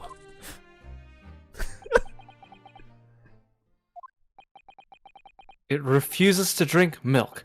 It can't hear a whistle. It can't climb up a bell cord, and it's not even venomous. How the deuce did something so inept land a starring role? It's not my fault. I do not make up stories. My Pirosko has nothing to do with this incident. So that's what happened. That's the truth behind my best friend's tragic death. He tripped. God damn it.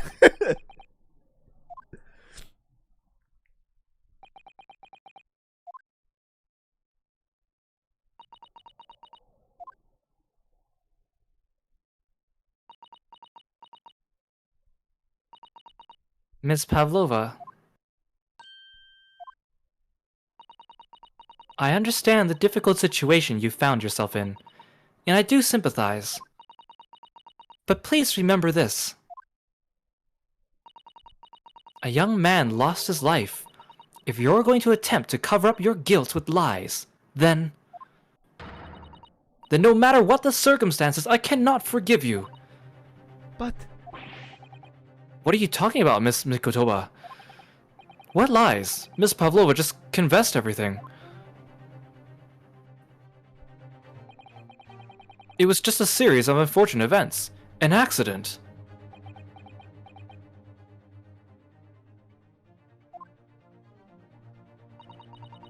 I'm no great detective like Mr. Sholmes. I don't have a gift for knowing the truth. But even I can see that was not the truth. Don't you agree, Mr. Naruhodo? to be perfectly honest, yes. There's a discrepancy in Miss Pavlova's story. I'm sure of it. I just can't quite put my finger on it.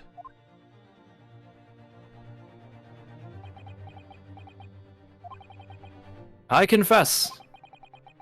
I was intending to let Scotland Yard deal with any outstanding issues on this matter. Oh,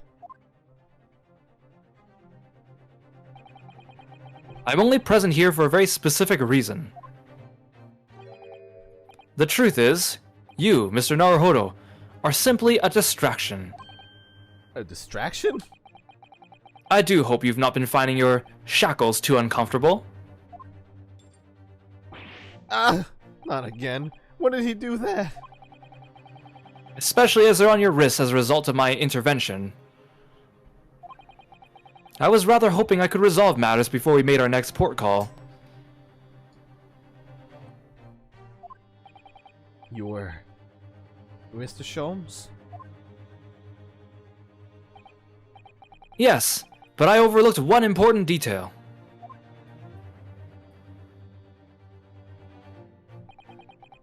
The deceased young man was a very close companion of yours. Was he not? Yes. Kazuma was my closest friend. I owed him my freedom, even.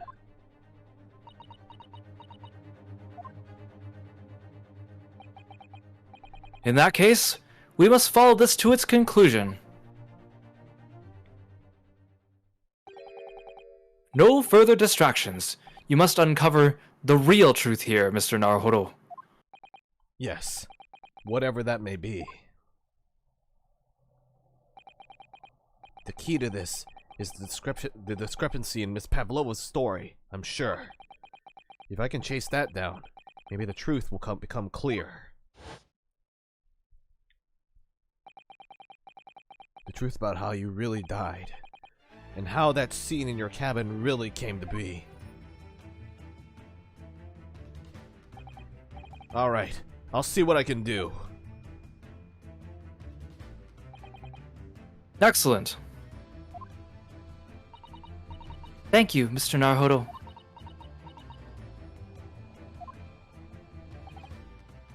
So then, shall we begin? Yes! What should we ponder first?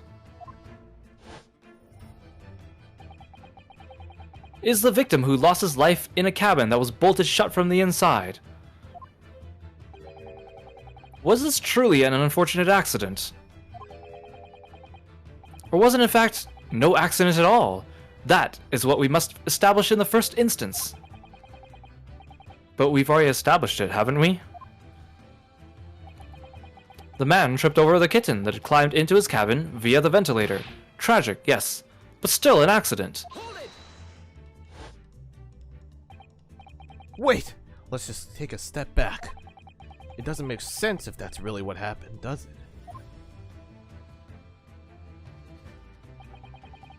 And I'm gonna have to ask you to spell it out for me, I'm afraid. Yes, it's starting to take shape now. There's a clear contradiction between the facts and Miss Pavlova's story here. The evidence is right there in Kazuma's cabin. It's undeniable. His death couldn't possibly have been a mere accident. Really? I don't know, I might be bullshitting right now. Let us show our hand, Mr. Naruhodo. Time to present the evidence. The evidence that proves unequivocally that the victim's death was no mere accident. Oh.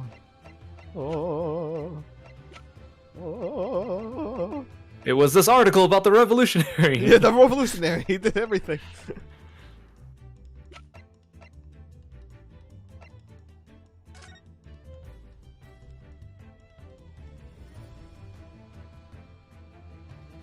I'm going to say strong blow.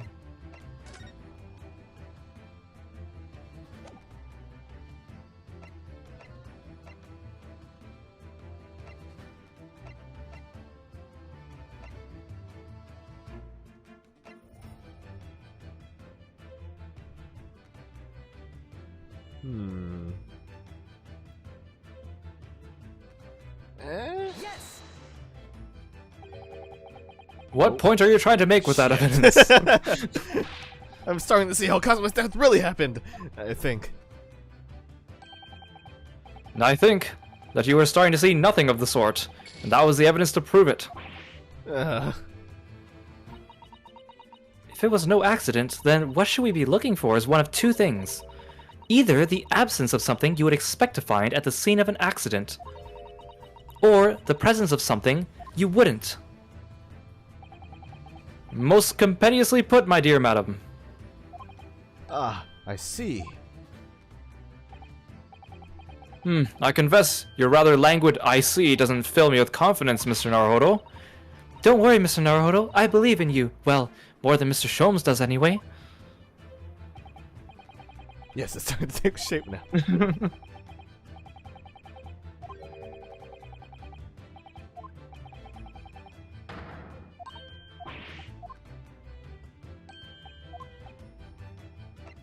I mean, we didn't really resolve this whole...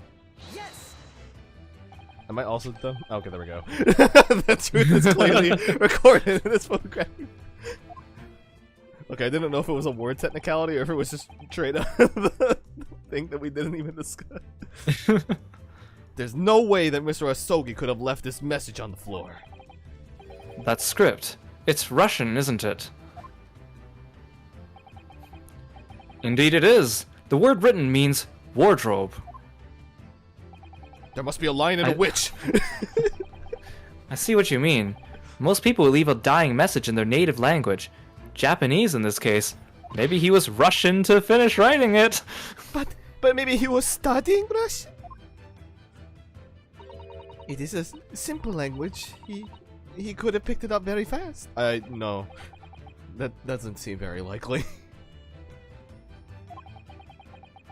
That's actually not the point. It makes no difference whether he knew Russian or not. Sorry, what do you mean? Exactly what I said before. There is no way that Mr. Asogi could have left this message on the floor. And the reason why is clearly explained in here. Damage to the cervical vertebrae, resulting in instant death. Instant death! None of that Edward bullshit from nearly instant death.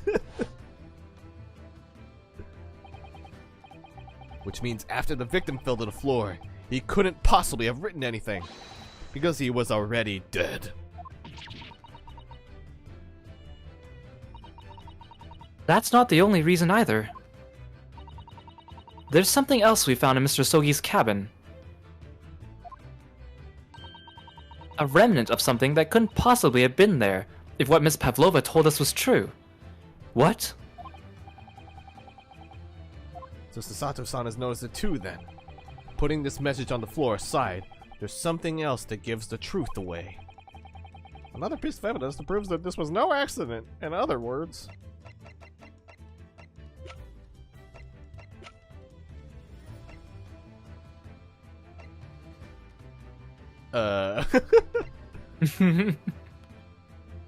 God, this is where I'm just like, oh God, I feel like I know things, but I'm just so stupid.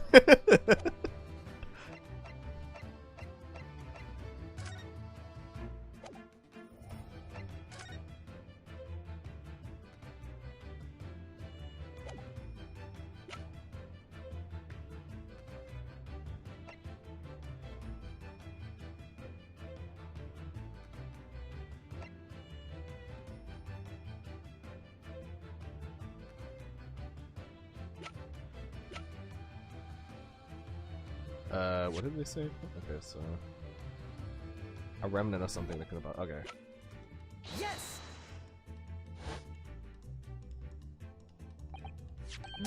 This piece of broken glass next to the mark on the floor. But that's the glass bell the kitten had around his neck. We already know all about that. It was broken in half when the victim tripped over the cat and fell. So we already have a satisfactory explanation. What's the flaw in that logic? Unfortunately, there's a very big flaw. A fatal flaw. What? If that's really what happened, then how did one half of the bell end up back here in this cabin? Ah! Okay, so it was that train of thought. Cool. Yes, remember that we found the other half of the glass bell in that waste paper basket the second time we searched it. Not the first time, mind. The second time. After a whole dialogue sequence. Would you care to explain that, Miss Pavlova? Oh no. Both these pieces of evidence clearly point to the same conclusion. That when Mr. Asogi died last night in this cabin, there was someone else in the room. And that same person deliberately arranged the scene to disguise the truth, in order to cover up his or her own guilt. Kia! Yes, there was someone else present in Mr. Asogi's. Who was that? Is that the Russian? I think that's Stroganoff. You are wasting time! Oh, wait, I pressed the wrong button. Someone else was there? Da! Of course, we know this. What are you talking about? Bulkhead was bolted shut from inside. There was no way in or out. Oh, yes.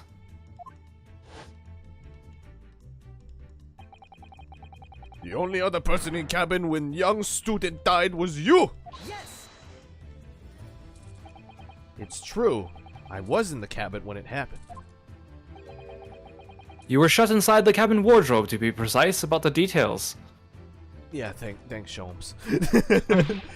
But I don't know Russian. There's no way I could have left that message. Not would have. There's no way you could have left that message, to be precise about the details. I like how I corrected that when I read it instead. Would you mind? Ah, forgive me, my dear fellow. As I was saying, the person in question wrote the word wardrobe in Russian on the floor. In an attempt to incriminate me for the crime, even though I had been asleep in there the entire time.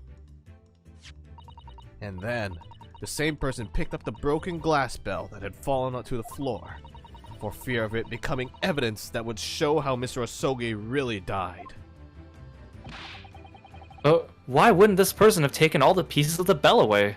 They might have, kind of forgot. Leaving half behind was always going to raise questions. Yes, well, shit. It was past 1 o'clock in the early hours of the morning. The cabin would have been quite dark.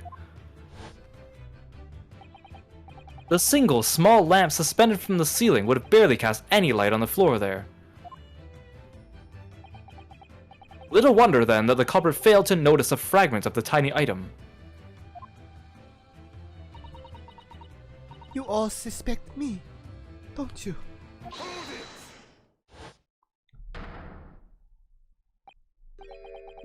Seaman Stroganoff? Nina is woman of sea. She is daughter of strong sailor. 2 years ago, they noticed her dancing skills and she went away to join ballet academy. But before, she was dancer on the ship, a member of ship's band. You do not accuse ship's angel of being criminal. Ah, so that's it. You say that when young student died, Nina was there in his cabin? But that is not possible. I give you my tooth. Well, this is all most interesting. And why would you give your tooth, pray? How can you be so sure? You're a great detective. You should know. Look truth in eyes. Cabin bulkhead was bolted shut from inside. Nobody could go into cabin. Not Nina. Not anyone. Or you want to tell me the killer can walk through locked doors? Niet! It's impossible. Ugh, he's right. But wait, I've read about this in detective stories. People often tie thread around the door latches so they can open and close them from the outside. Thread? Are you stupid? These bulkheads are not barn doors. Certainly not. These are watertight doors, as one would expect to find on any modern steamship. Constructed of heavy steel, with not a gap in sight, no threads or needles or magnets could have been used. No, of course not. I thought so too. But Mr. Naruhodo suggested it earlier, so... Susato-san, how could you shift it onto me like that? So, Seaman Stroganoff has a valid point. The cabin door couldn't have been bolted shut from the outside. Not necessarily. But I put it to you that I could bolt this cabin door. Without laying a finger on it. And in this very cabin, we can see the traces of the method I have in mind having been used before. I don't believe it. Well, Mr. Naruhodo, I believe you know what I mean, don't you? A way to shut the bolt of the cabin door from the outside? One way does spring to mind, yes. Do you really know what Mr. Sholmes means, Mr. Naruhodo? Yes.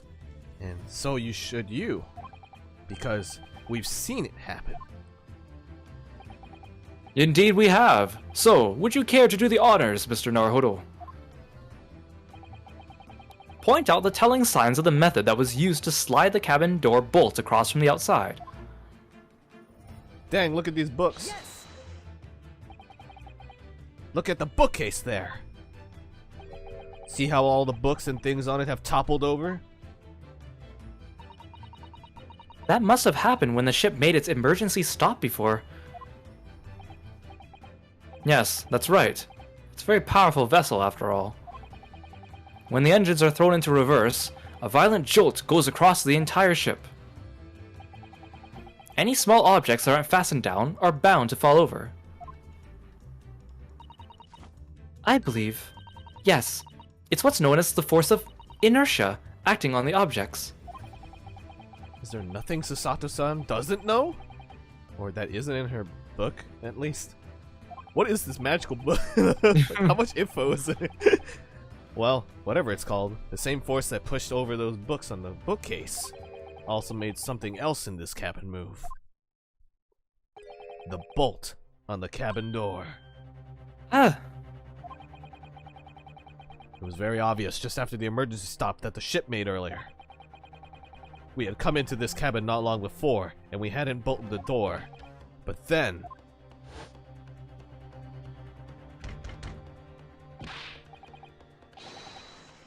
hello, is anyone in there? Shout if you need assistance.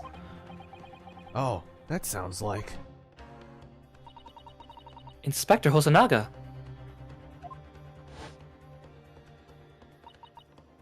Oh yes. That's it. When the ship stopped suddenly, the bolt flew across and locked the door. Yes, it's made of metal, but it's small and light enough to be moved by the ship's sudden change of speed. Or the first force of ineptia, if you want to call it that. Are you trying to say that last night, after Mr. Asogi was killed,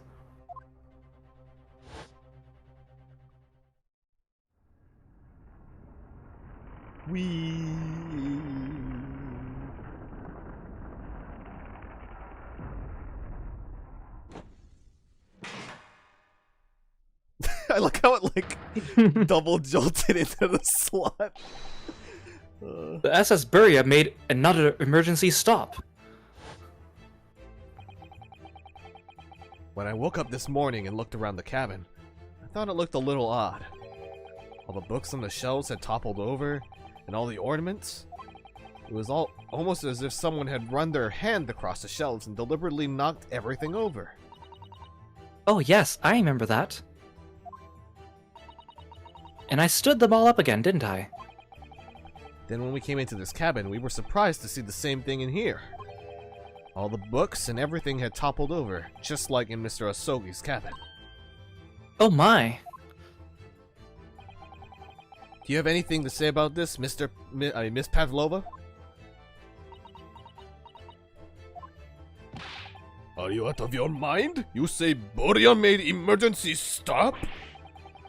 It does seem a little far-fetched. How could that possibly have happened? Unless you're saying that the culprit is actually someone from the engine room. No, it is simple enough. Are you forgetting the button in the passageway outside? Used to trigger the emergency alarm. Oh yes, of course. There was a notice, wasn't there, telling you only to press the button in times of emergency. On dark nights when the fog is dense, the captain cannot afford to rely on the eyes of his lookout alone. Hence the placement of a number of buttons around the vessel to allow any crewman to raise the alarm. The sort of button one is almost compelled to press to satisfy one's curiosity. Wait, it was you? When the button is pressed, two things happen in the interest of safety. The emergency alarm bell rings, and the vessel comes to a complete stop. As indeed it did a little earlier today. Oh my god, Sholmes. You almost snapped people's neck.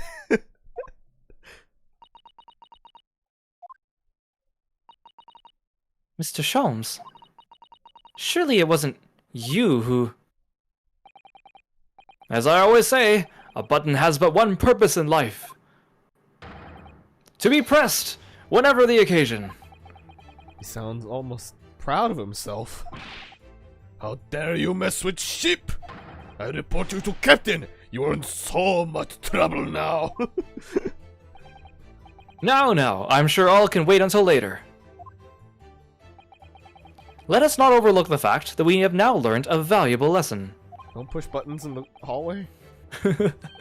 When the vessel makes an emergency stop, the bolts on the cabin doors slide closed.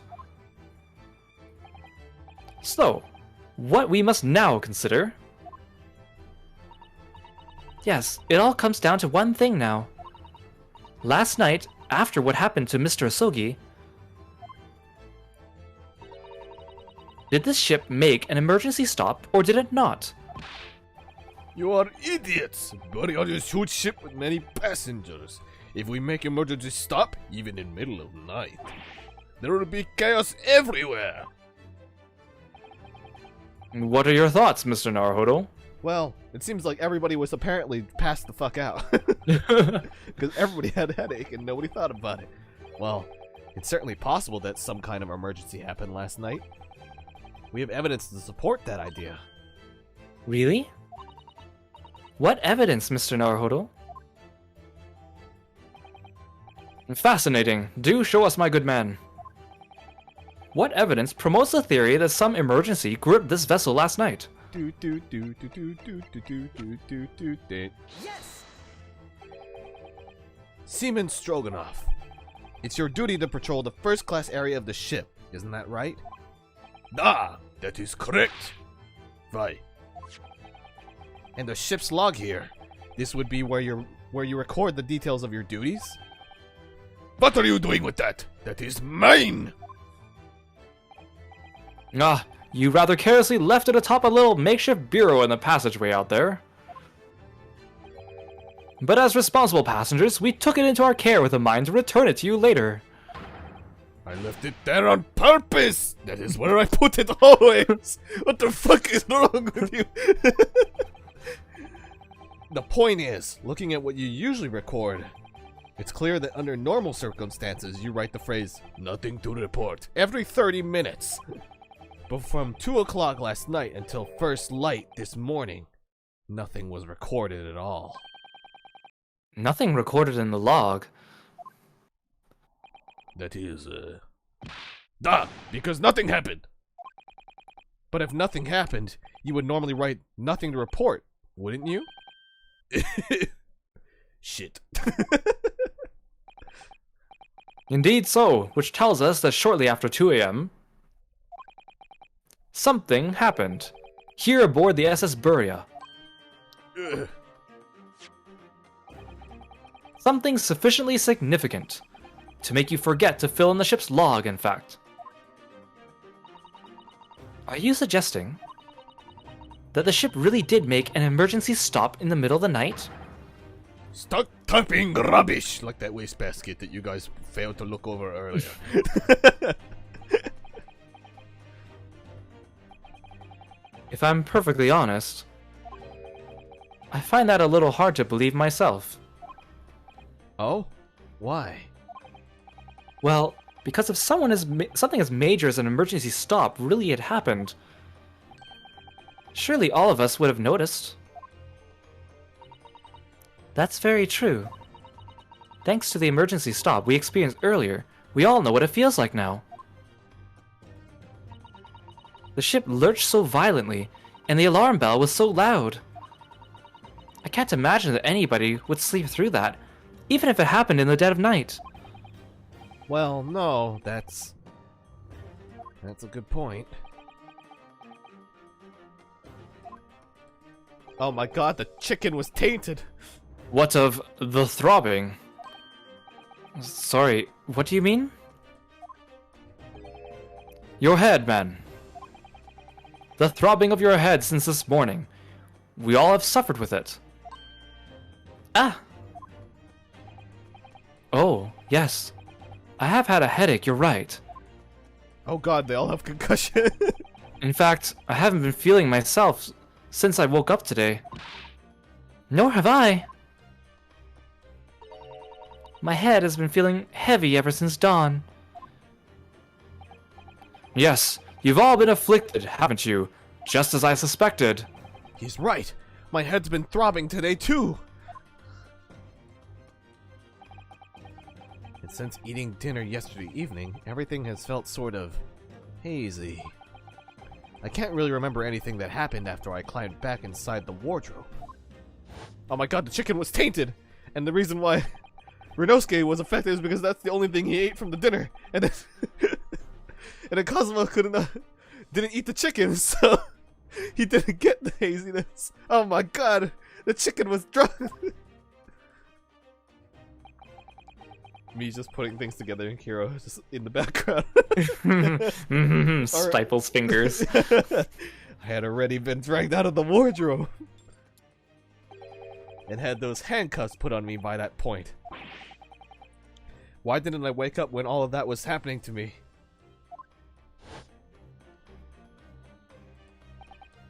Tell me, Mr. Naruhodo.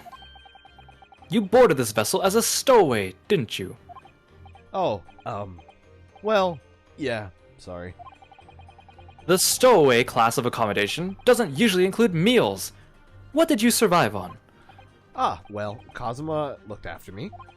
He was always happy to share his meals. So you enjoyed some of the whole roast chicken dish that was served yesterday evening, I take it? Yes, in fact, I had all of that. Kazuma wasn't fond of chicken. No, really. So the victim didn't eat any of the chicken at all. That's right. He didn't touch it. Is that relevant? He ate Darka? Oh no! No. Tainted chicken, tainted cat meat. My dear fellow, does that not strike you? You mean like our heads this morning? Oh. Mr. Sholmes, do you mean to say that there was something wrong with the chicken? I do. No. Really? Is that really true? The meal prepared for the passengers last night had been tampered with. Tampered with by the addition of a soporific, designed to induce a very deep slumber in those who consumed it. A sleeping drug. Do you mean whoever did this laced every meal with a sleeping drug so that no one would notice the ship's emergency stop?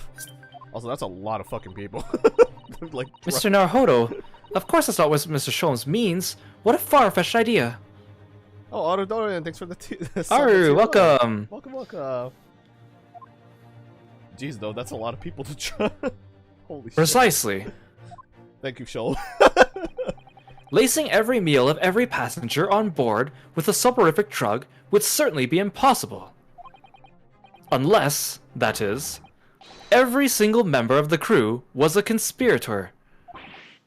What? Mr. Sholmes? Well, Seaman?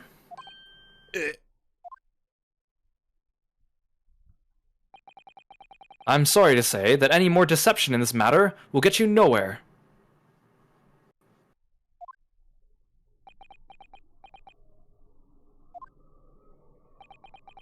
If you refuse to talk, there would have to be an inquiry made through the shipping company, of course. And were that to happen, every member of the crew, and the captain himself, will be hauled over the coals for aiding and abetting a renegade. Oh.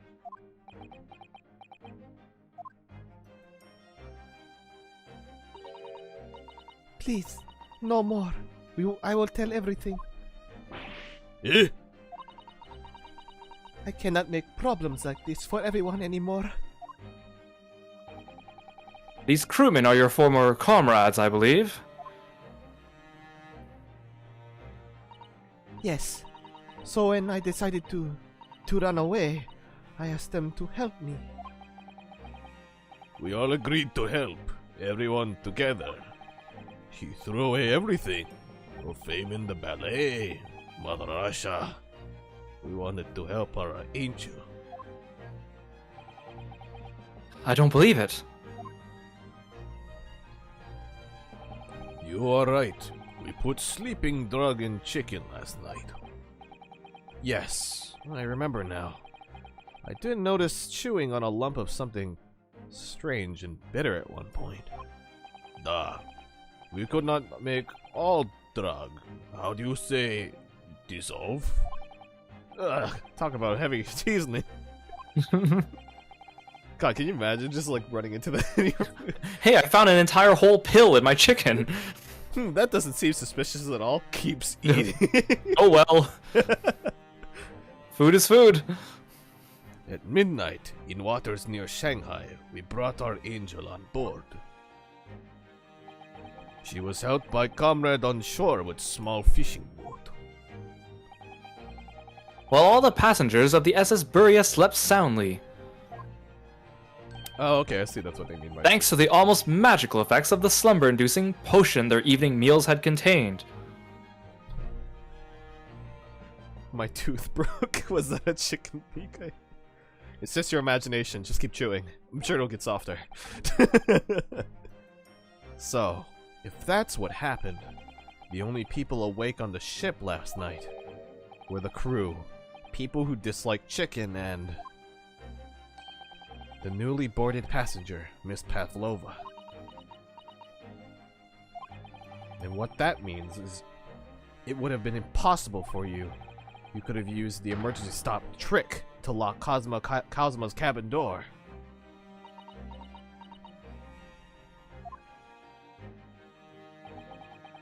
But how does that make sense?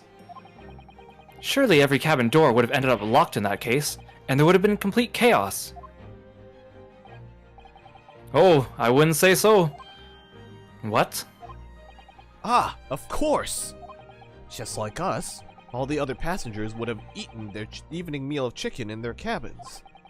After which they would have been overwhelmed by tiredness because of the sleeping drug. Quite, and accordingly, all passengers were already in their cabins for the night. Yes. The overwhelming majority of passengers would habitually sleep with their cabin doors bolted anyway. And so not one of them would have found it remarkable to find the door locked in the morning. In summary, in order to fasten the bolt of a single cabin door on the ship, the culprit brought the entire vessel to an emergency stop in the early hours of the morning. That sounds like a lot of effort for one door. You have talked a long time and said many things. What is point? The point is what I said earlier. There was somebody else present on the scene when the victim lost his life last night. Someone who left a message in Russian on the floor in an attempt to incriminate another. Someone who tried desperately to hide the broken fragments of glass that would reveal the culprit's identity. And someone who abused the ship's emergency stop procedure in order to lock a door. All told, a busy night. But... I don't know anything about this, any of this. I am just a little girl. You like to speak with your long English words and explain your clever ideas. But I am sailor, and sailors don't listen to long, boring stories. We don't believe. Sailors like me, we trust only what we see with our eyes. A laudable trait. But I am quite of the same disposition, my good man. Observation to me is everything. Mr. Naruhodo, Oh, yes? do you hear it? That accusatory cry of guilt on the wind. What accusatory cry of guilt? Sorry, you've... In all honesty, you've lost me completely. What are you going on about? Proof of involvement, man. But you can't hear such a call with your ears. No. You must hear it with your eyes, for observation is the basis of all deduction. what are you talking about?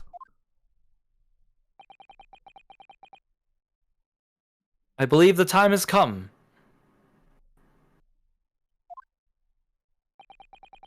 For one final logic and reasoning spectacular to expose the truth. And then suddenly there's like a whole electrical parade thing, like Disneyland. Oh, Mr. Naruhodo, your assistance, if you please. With what exactly, Mr. Sholmes? With observation, my dear fellow, just as I said, of these two provocateurs. Observation? If you remember, Mr. Naruhodo, we know that somebody tried to fabricate evidence, don't we? By tampering with the scene of Mr. Asogi's death. What we're looking for is some trace of evidence that one of these two was there when it happened.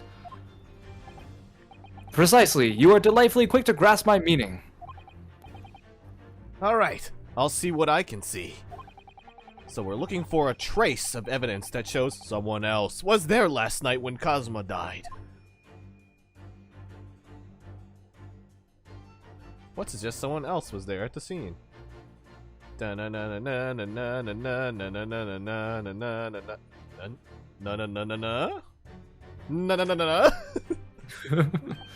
Oh, look at this. There's some kind of stain in an unusual place. You should probably get his laundromat to like sort that out. Yes, you're right. It looks like ink, if I'm not mistaken. Ink. And look at the color too. It's clear where this came from.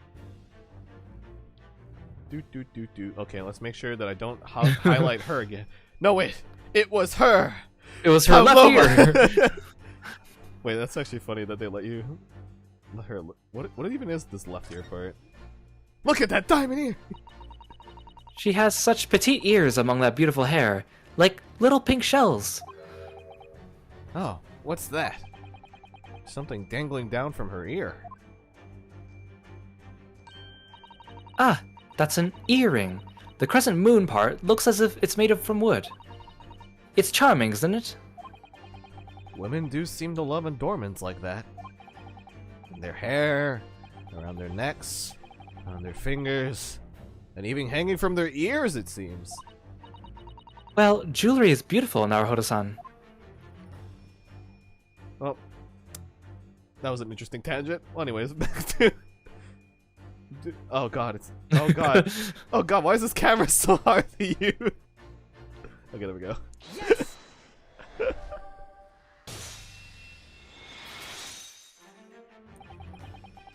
Seaman Stroganoff. You seem to have quite a large purple stain on the back of your white uniform there. Eh? Yes, I don't know where the dirt comes from. So nothing in particular comes to mind about the stain. What are you trying to say? It would appear that the significance of the stain has escaped your attention, Seaman. Allow us to make it plain. There's a very large purple stain on the back of Seaman Stroganoff's uniform. And I think what made it is clear. Indeed it is. So, Mr. Naruhodo, present the evidence that proves it. My pleasure. Alright then. The evidence that proves that what that stain on the back of Mr. Stroganoff's uniform really is... Yes!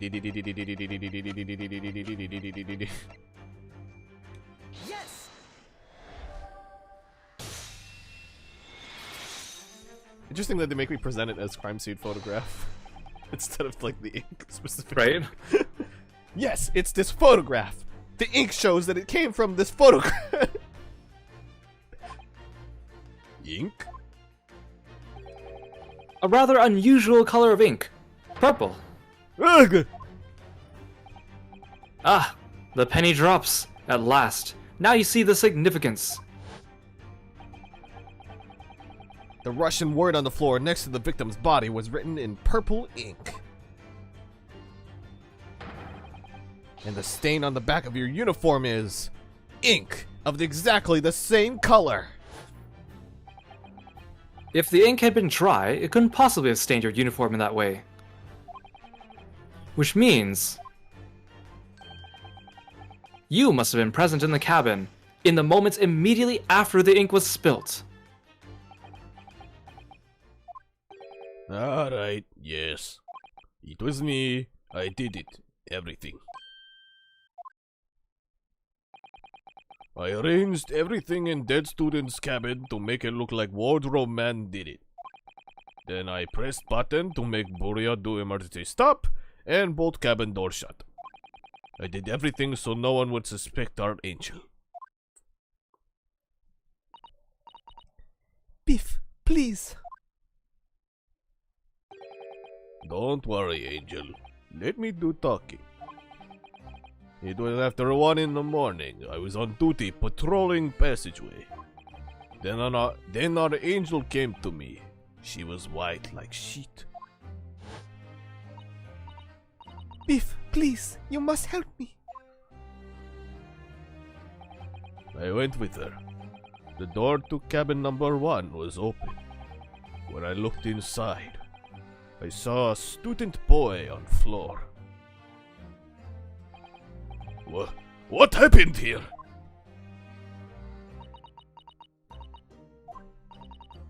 Please, don't tell anyone. My little one, my little furry friend. Everything that happened in cabin is like Angel told you. The kitten escaped through the ventilator into Mr. Asogi's cabin. Then he tripped over it and broke his neck when he fell onto the floor. Yes, that is right. So, after the incident, when the cat ran away, Miss Pavlova then visited the cabin next to hers, only to find its occupant lying lifeless on the floor. She said she was worried when she heard sound of something falling on floor. That's when she went to look. No, Agent?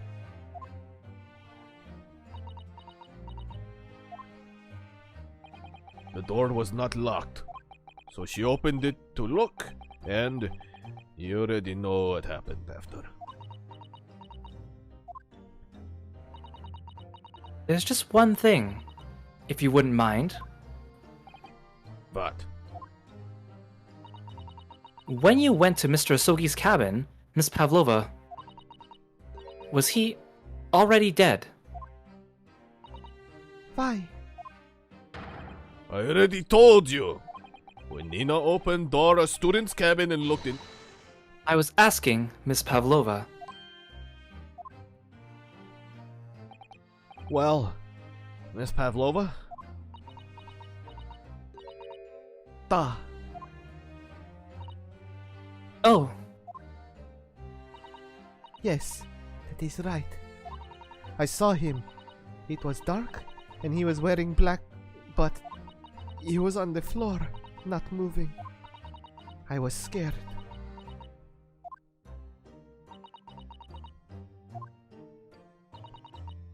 I understand, and I believe you.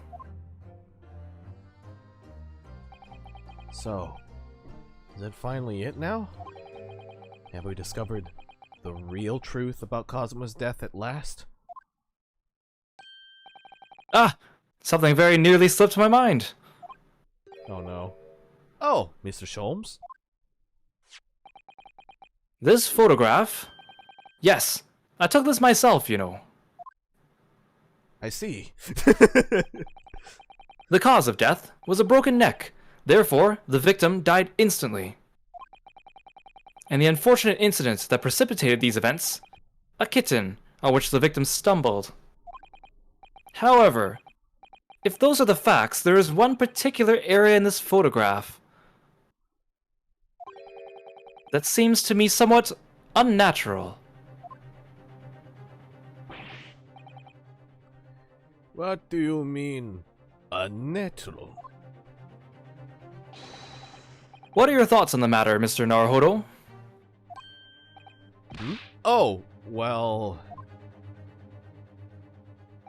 If Cosmo tripped and fell, and by some terrible stroke of bad luck broke his neck, which part of this photograph print seems unnatural?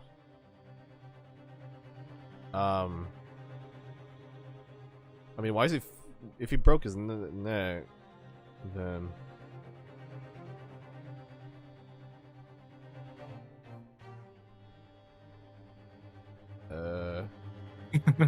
This is kind of... I mean, his hand in this position is kind of odd, and then him being falling forward is kind of odd too. For snapping his neck, at least. I mean, they said that they staged it, so that's why I don't know if it really matters about pointing out the finger. Yes!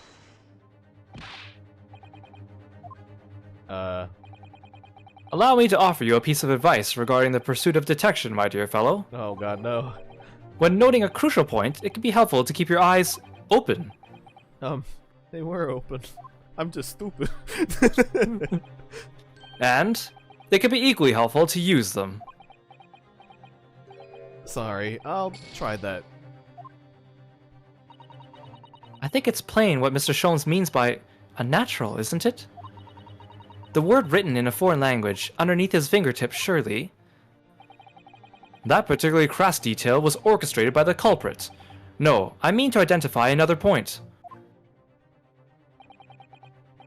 Imagine, if you will, losing your footing yourself.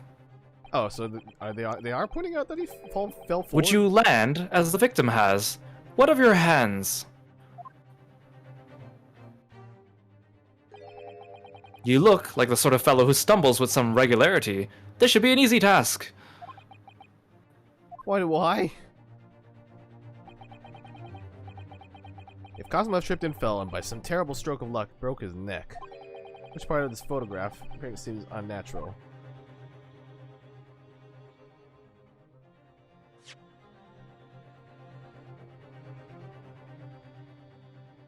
What of your hands?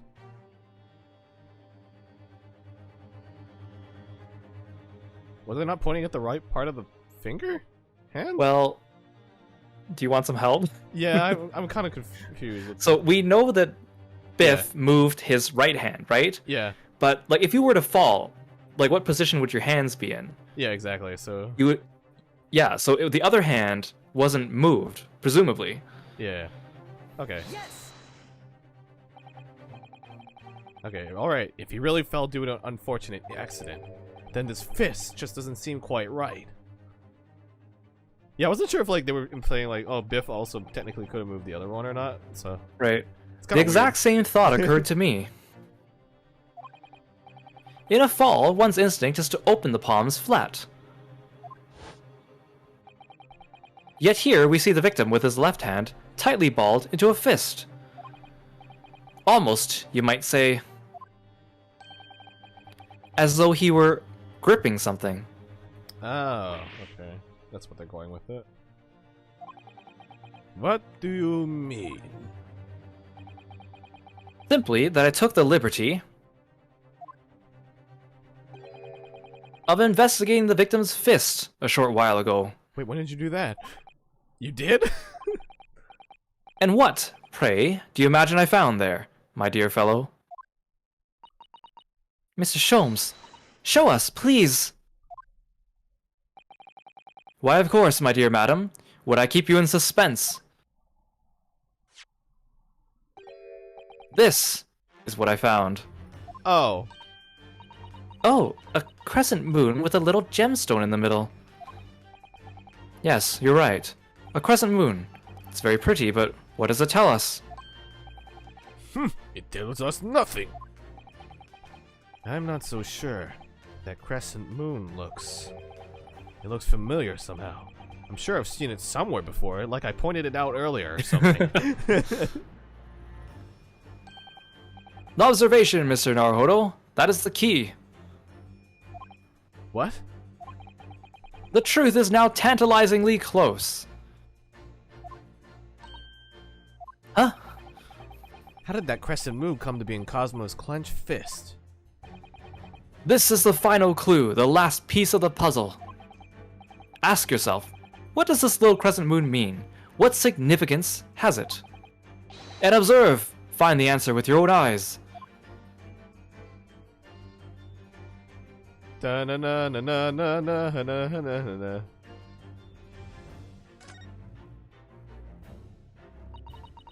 She has such petite ears among— oh, I think it's the same I think dialogue. it's dialogue, okay. And it's like, oh, there's an earring. It's a crescent moon. There can be no doubt, surely. Did I like how? Wait, so they want us to point out the empty earring? Or is it more like? Oh, yeah. There we go. She has such petite ears among— oh, Did she okay. just say this We'll just say exact- this again. Oh, what's that? There's something attached to her ear. Ah, I expect that's what's called an earring. Oh, It's okay. a little piece of jewelry. Oh, is this the same dialogue, but it's just...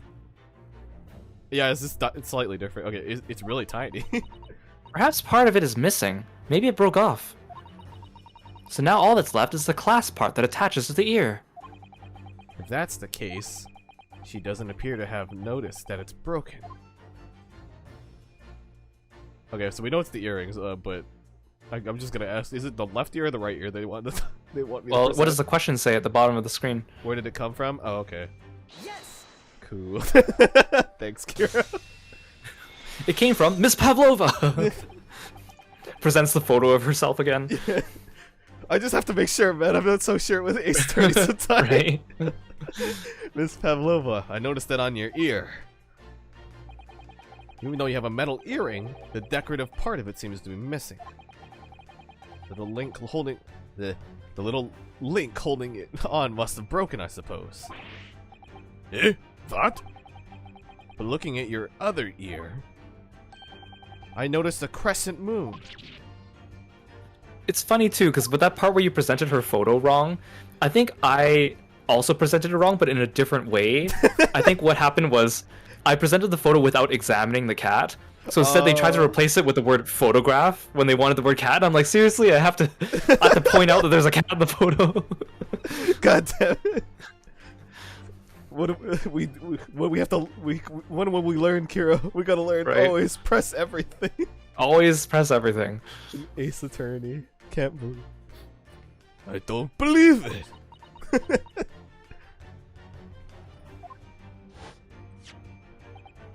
Now, the missing crescent moon was found in the victim's clenched fist. Clearly, there's only one logical conclusion. Wouldn't you agree, Mr. Naruhodo? Yes. Miss Pavlova. Mr. Osoge must have grasped that crescent moon and pulled it from your ear. Perhaps just moments before you fell to the floor. In other words, last night in Mr. Osoge's cabin, you witnessed the moment when the victim fell with your own eyes. In fact, you were quite literally at arm's length from him. But I thought arm's length prevents knockback. But then the question is, why did Mr. Osoge do that? Why did he pull your earring from your ear and hold it in his clenched fist during his final moments? Oh no. Angel? No one can protect you now. Please, Miss Pavlovas, tell us the truth. Last night, what did you do to Kazuma?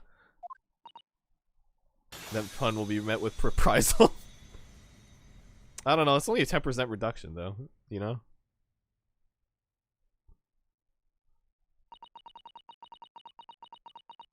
When I think about everything that happened yesterday, it was too much.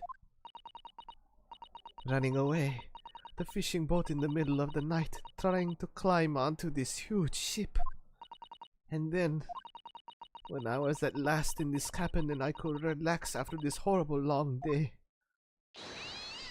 Meow. Darka, wait!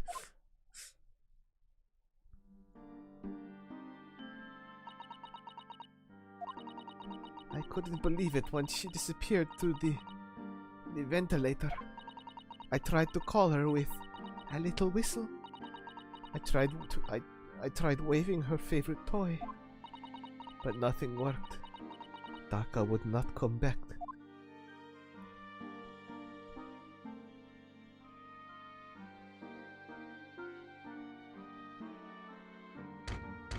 Knock knock! Oh, sorry.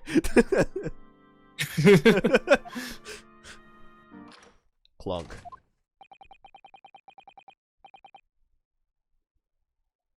What are you doing here at this time? I guess I'll be Kazuma. Oh. What are you doing here at this time of night, Inspector?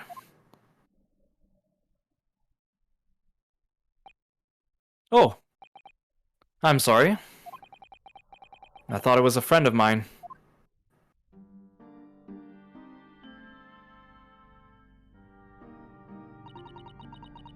Young man from your country. He was very polite and kind. He helped me to find Darka, and he promised not to tell anyone. But then, when I had my friend in my arms again, and I was going to leave the man's cabin... Just a moment. Sorry, but... Oh? Yes?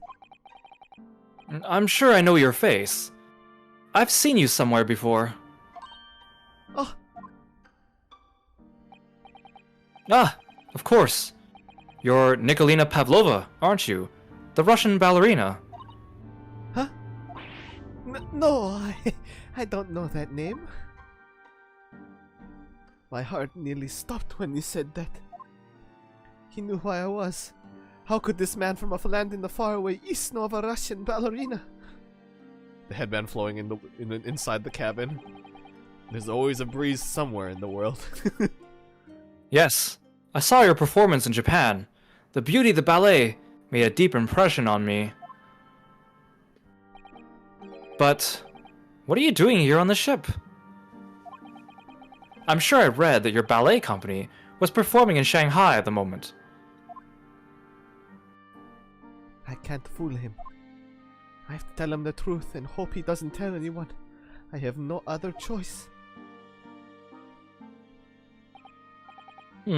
I see. So you've run away.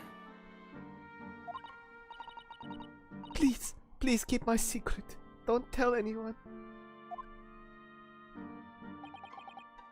Give me a moment. I could use another opinion here.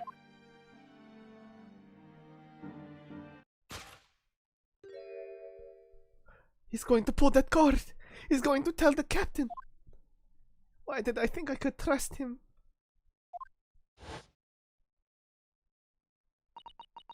Then it happened. Everything at once. It was only a second, but it felt like forever. Wait! I shouted, and then Daka jumped out of my arms and down to the young man's feet. And as he turned around to look at me, Ow. Ow, I felt that actually. Oh god. I pushed him. I don't even know why. I don't know why I did it. I was just so scared. And I had to stop him from telling anyone about me.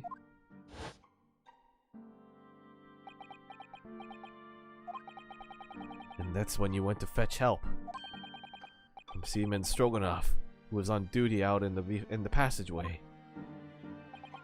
I heard Nina cry out and thud on the floor, so I ran to her. She was standing at cabin door, shaking like leaf. She looked at me and said, "Help me, Beef. If they find out, I will be... Please, I have nowhere to go." Oh, she's talking in the dialogue technically with the voice chat. Shit. She just made her voice very deep all of a sudden. She was getting really good at her male disguise, you know? She was practicing and I was very impressed.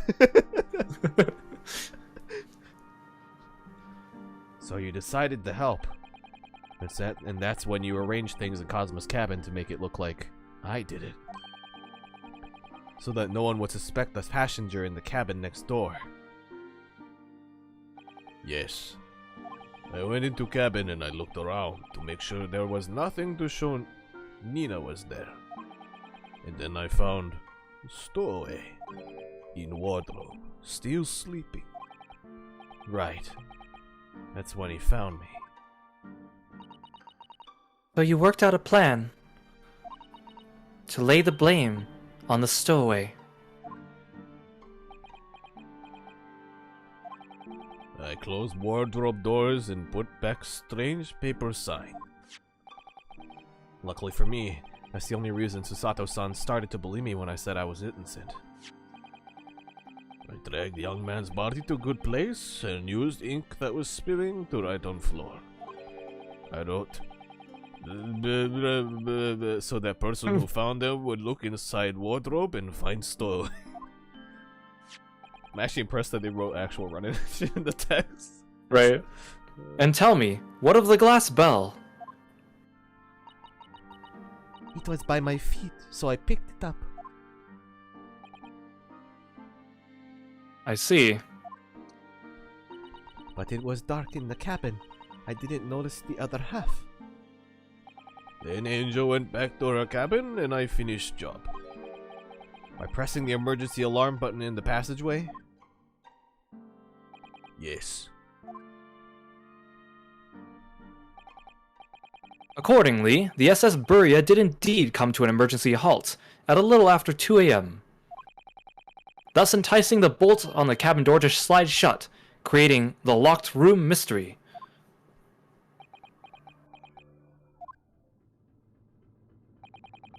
There's still one thing I don't understand, Miss Pavlova.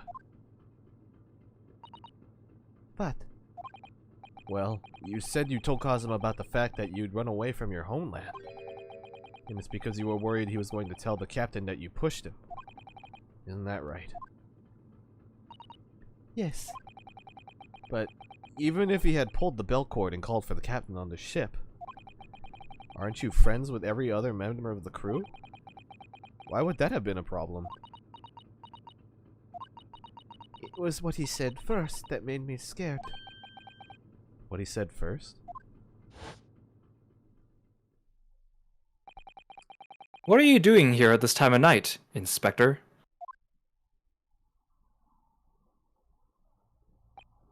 Oh.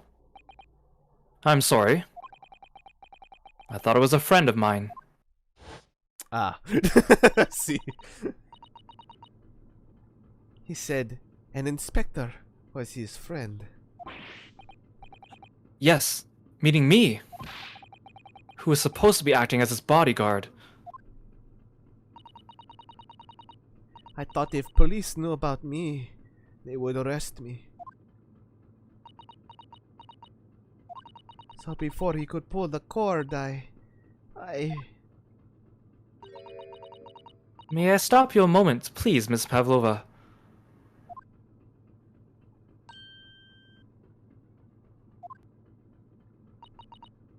It just doesn't seem to make sense.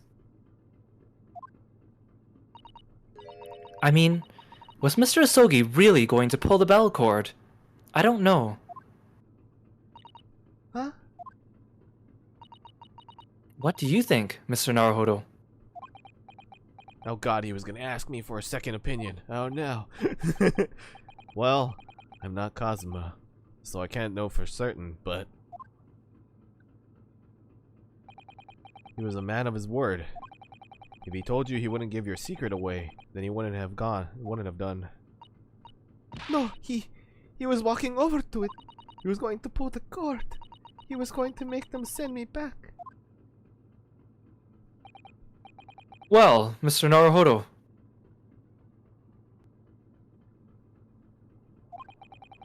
The day's work is not yet done, it seems.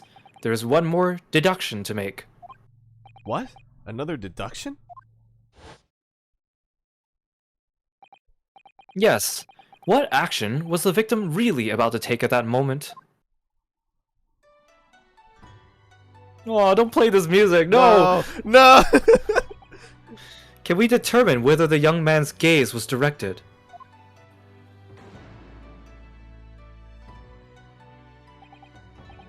First, consider the victim's location within his cabin. That's easy. I remember every detail of that room. I mean, yes, I spent quite a lot of time in the wardrobe, but still. You know, I had some adventures in a place called Narnia. It was interesting. I might have had like a lack of oxygen in that wardrobe. I'm not gonna lie. That cabin has been my home for this entire movie. I mean, I'm sorry. So this is how the cabin looked at night, when Miss Pavlova visited Kazuma-sama. Yes, it's exactly how it was. Are you ready then, Mr. Naruhodo? Yes. If there's one thing I've learned from today, it's that a simple gaze can reveal all manner of truths. And not only that, in order to draw the right conclusion, you can't afford to be out by even a little bit when you're following the gaze of where it lands. So, when he turned away from Miss Pavlova, what exactly was Kazuma looking at? Take that!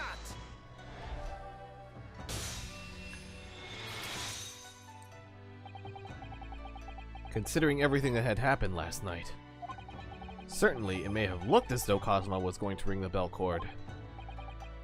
Yes, however...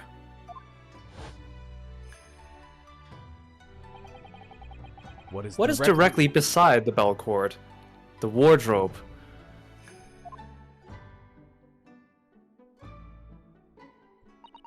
The wardrobe? And more importantly, what was inside the wardrobe? The man's great friend, sleeping soundly. Ah! Miss Pavlova, please, think back very carefully. What were Mr. Asogi's exact words last night? Give me a moment. I could use another opinion here. Another opinion? Yes, but not from a member of the crew. No, Mr. Asogi intended to consult his close friend on the matter. See if, between them, they might be able to help in some way, no doubt. Oh, no. Sadly, we can't know the truth for certain now. It's too late for that. But I wish you had made sure of what Mr. Asogi was looking at. Things may have ended very differently if you had.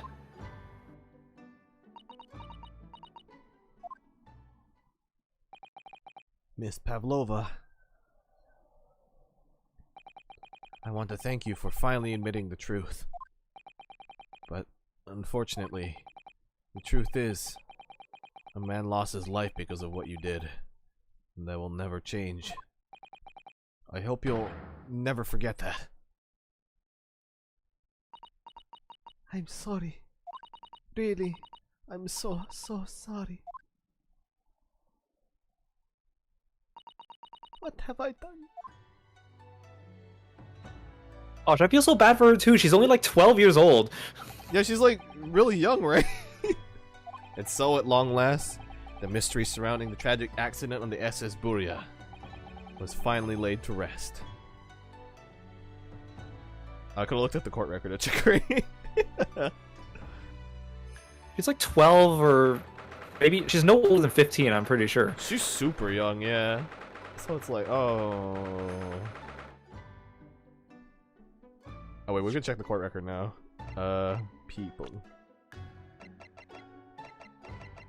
Yeah, she's 15. She's 15, okay. Jeez. Still very young. Very young, very young. I like how they still have her fake identity on here. Oh, his strangle marks are even more pronounced on the picture. It's his friend. It's a very close friend. Very, very close. You can say they have a skinship, even. Anyway. We're ruining the moment by going through this. Oh, sorry. What will happen to Miss Pavlova now, then? Once we reach Great Britain, she'll be handed over to the British police at Scotland Yard. What about the fact that she ran away from Russia? Won't the Russians try to... Oh, God. Repatriate. Thank you. I've never seen that word in my life. Apparently, the English detective can speak to the immigration office and sort it all out. Mr. Sholmes can do that? So she won't be going back to Russia then? No, I don't think so. Even if she wanted to return in the future, I doubt she would be able to. She ran away, so now she's in exile for life. I see. I'm sorry. She's going back to Russia, but in very comfortable handcuffs. Oh no. They're gonna use the cat toy. Seaman Stroganoff? I wanted to help arrange you, no matter what. But I didn't think about you, about how you lost your good friend. I will go with Nina. I will give myself to British police. That's kind of you. Wait, when did this happen? In the meantime, thank you for letting me go free again. Cosmo's death feels like such a waste, but... Well, do what you can for Miss Pavlova, won't you? Duh. Well, I'm afraid you need to pack now. We're due to arrive in Hong Kong tomorrow. As much as it pains me. I'm going to have to hand you over to the consul to arrange your passage back to Japan. Yes. I did stow away after all. I couldn't really expect any different. So, you should get back to your cabin now.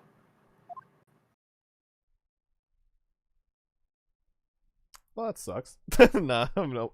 We know that's not gonna happen, Smacks. And that was the end of the game, everyone. Thanks so much for coming. It looks like my study tour to Great Britain is over before it's even begun then. To think that only days ago, Cosmo and I were laughing together about how we'd tear up the streets of London. That seems like a distant memory now. It's funny too, because the game, like the fandom, always likes to joke about how Kazuma died because he doesn't like chicken. That's what the fandom likes to say. Oh my god. Literally, because I'm not really a foul person. He died. The irony. That's oh, what's that? Is it someone weeping? Oh. Shit, now I'm depressed. Fuck. This part is so sad. Susato-san. And the music just makes it worse. Naruhodo-san, I didn't know you had returned. Oh, well, I haven't been back long. Inspector Hosonaga just told me I should pack. You know, ready to leave the ship tomorrow and all that.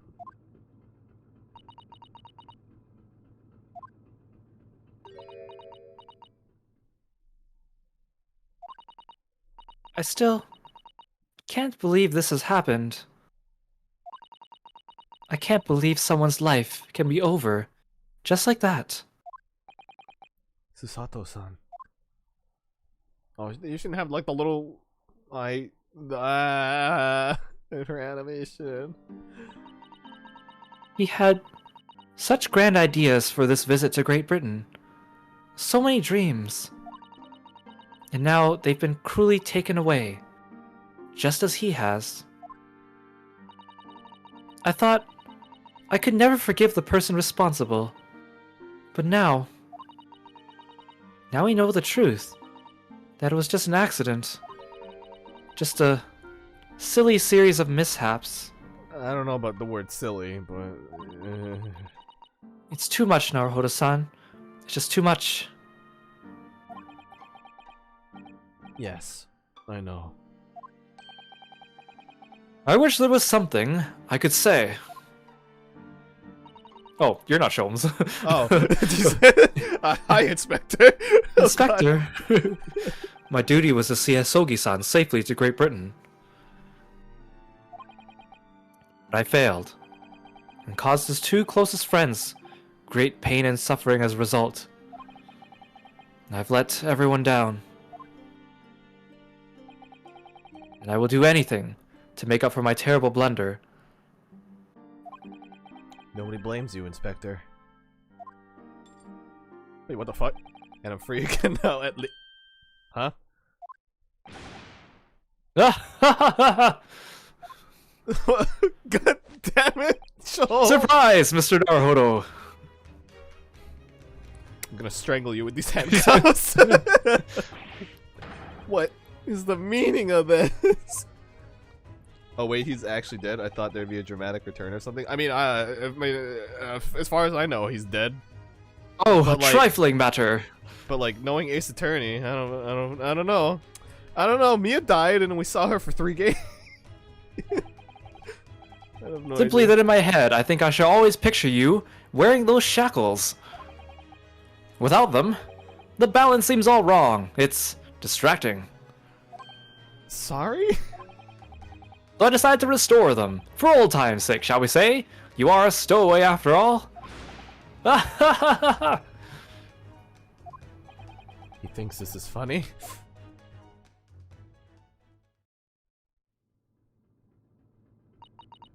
Mr. Sholmes. We do appreciate all your assistance. I'd like to thank you, from the bottom of my heart. Not at all, not at all. And though it's a little late, may I offer my sincere condolences.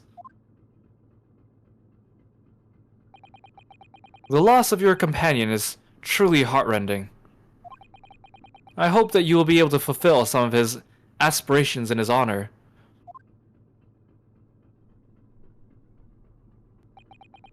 I'm afraid that won't be possible.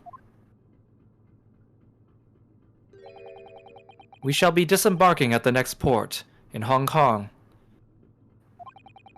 We have to return to Japan and make a full report about everything that's happened.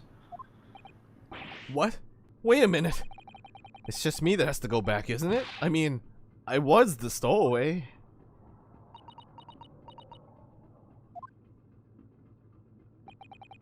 The terms of the study tour were negotiated by the Department of Justice in both Great Britain and Japan. It was to be 1 lawyer and 1 assistant. Was to be? In the light of Mr. Asogi's unfortunate death, I'm afraid the study tour can no longer go ahead. Oh no. I don't care for me, but... Poor Susato-san. My dear fellows, the majority of problems have an extremely simple solution, you know. Go on. All you require is 1 lawyer, and the study tour can continue, surely. But there's no one else with the necessary qualifications, Mr. Sholmes. We know of no other lawyer. Qualifications, you say? Any qualifications obtained in your own country will be of little value in Great Britain, I'm afraid. Oh, but anyway, the voyage to London still promises a good month of time. Ample opportunity, I would say, to find yourselves another suitable lawyer. Yes.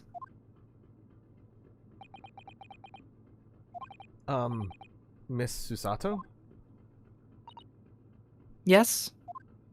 Do you think perhaps I might be able to do it? Ah! But you're not a lawyer, Mr. Naruhodo. Oh, unless... Are you studying law? No, I'm not, but... I'm sorry. In that case, I don't think there's even a chance it could work. But as I said, there is still more than a month before we reach England's shores. Isn't that right, Mr. Naruhodo? Yes, I have a month in which to study, to learn what I must to become a lawyer in Great Britain. Mr. Naruhodo? That's ridiculous. Are you seriously suggesting anybody could learn all of that in just 40 days? There's only one way to find out! Time to binge study! I will work my fingers to the bone, Inspector. Every single day. Will you let me try? And if by the time we reach Great Britain, I haven't learned enough to be recognized as a lawyer, I'll take whatever punishment is deemed appropriate. Why put yourself in such a difficult position? For Kazuma. He said that there was something he had to do in Great Britain, and that he would sacrifice anything to make it happen. He was passionate about it. I can't let all that passion just come to nothing. Wow, that is a lot of motorcycles. And anyway, it's for my own benefit too.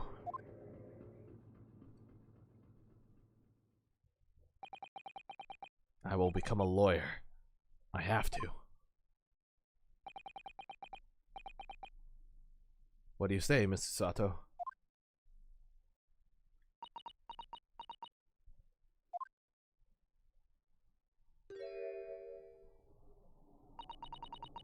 I think it's a wonderful idea.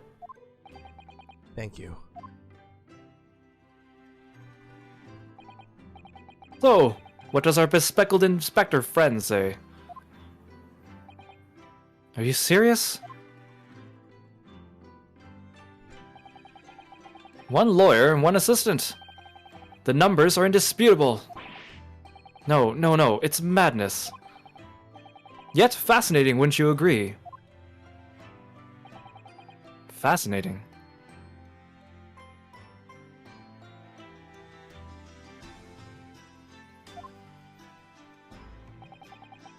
Duty and rules are the dull routine of existence that we all abhor. Give us interest. Give us fascination.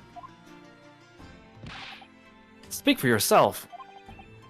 Besides, qualifications are no measure of a man. What matters is his character, no?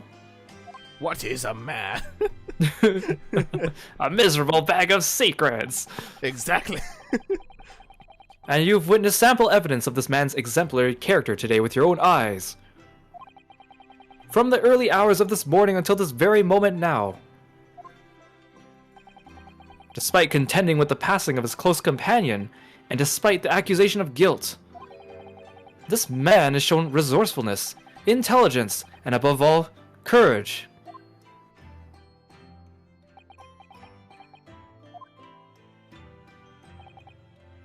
Very well.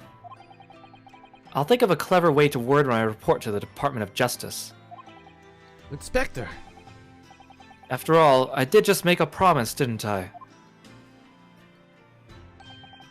I said I'd do anything at all to make up for my shortcomings here. Oh, thank you, Inspector. If you'll excuse me, I must pay a visit to the captain's quarters, I think. I need to discuss what to do next, and how best to make my report. There he goes. What a good man. He's the best. Are you really prepared to attempt this, Mr. Naruhodo? Yes, I'm going to try. I wonder, would you consider teaching me what I need to know? Everything about being a lawyer? And, you know, maybe, like, some facts from that mystical book of yours that seems to have, like, literally everything?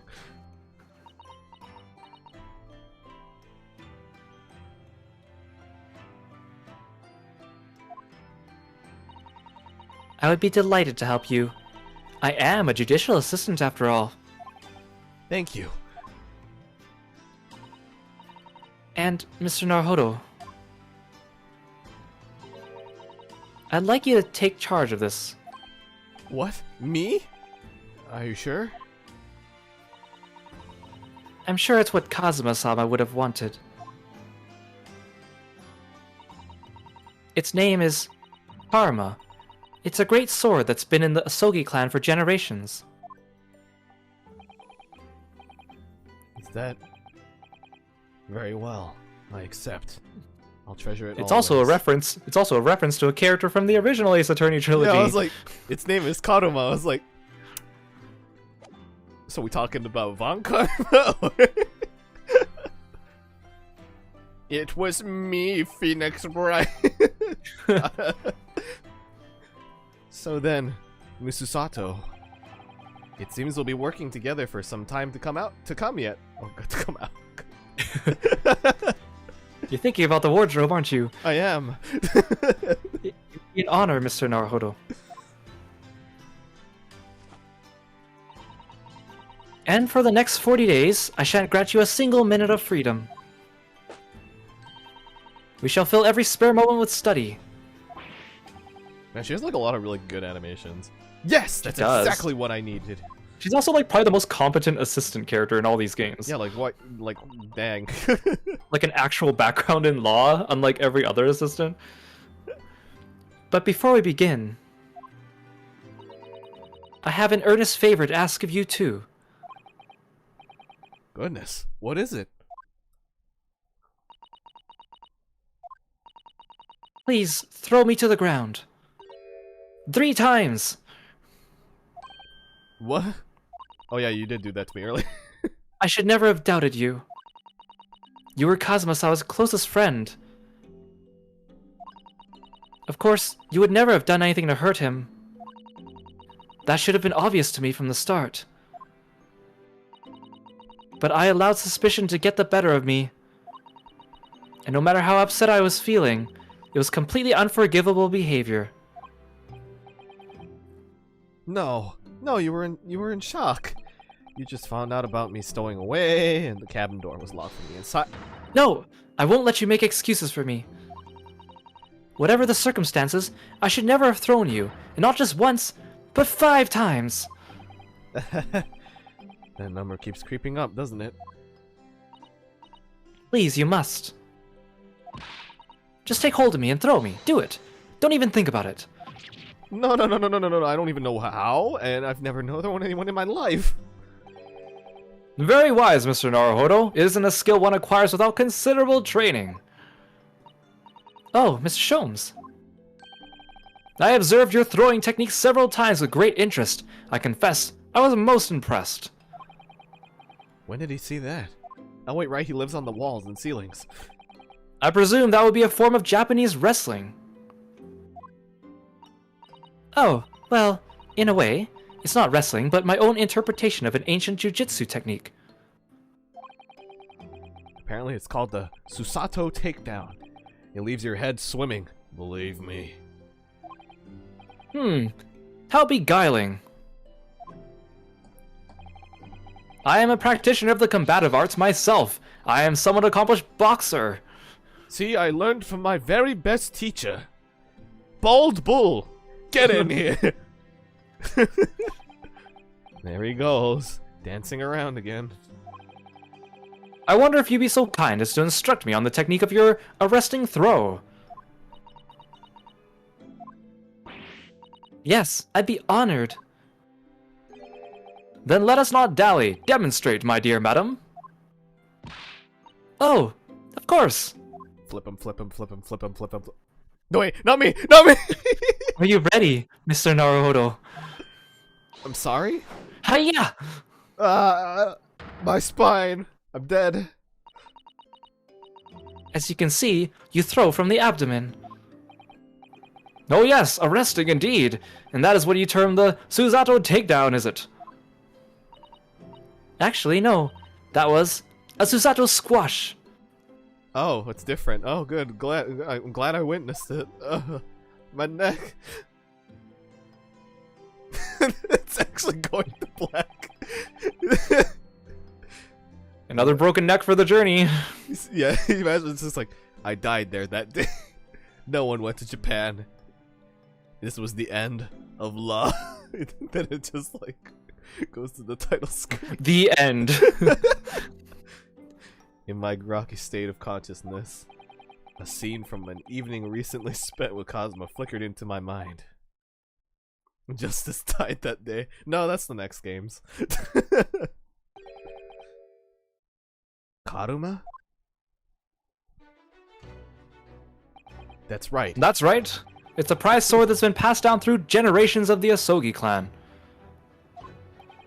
I can't believe you managed to get permission to bring it with you.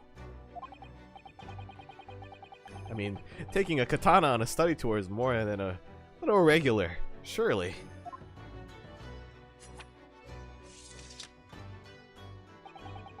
A Japanese man's sword is his soul, Ryunosuke. I can't be parted from my katana. Karma guides me. I truly believe that. I don't like that sentence. So its name compels its wielder to slice evil in two? Not that you would need much compelling. On that subject, there's something very important that I have to do in Great Britain. And I'll sacrifice anything to make it happen. I'd appreciate you seeing it through with me. Of course I will. Whatever it is, I'll see it through to the end with you. I knew you wouldn't let me down.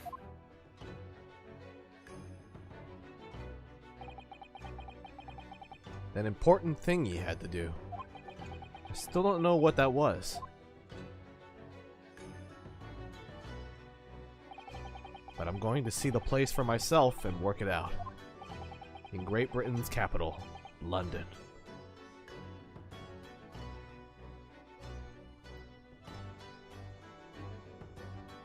Woo! Yay! Chapter 2 end. That's so sad. His friend's fucking dead. What the fuck? Ace Attorney mentors never survive. They're all meant to die. Unfortunate. Alright, And his musical theme is so sad every time they play it now.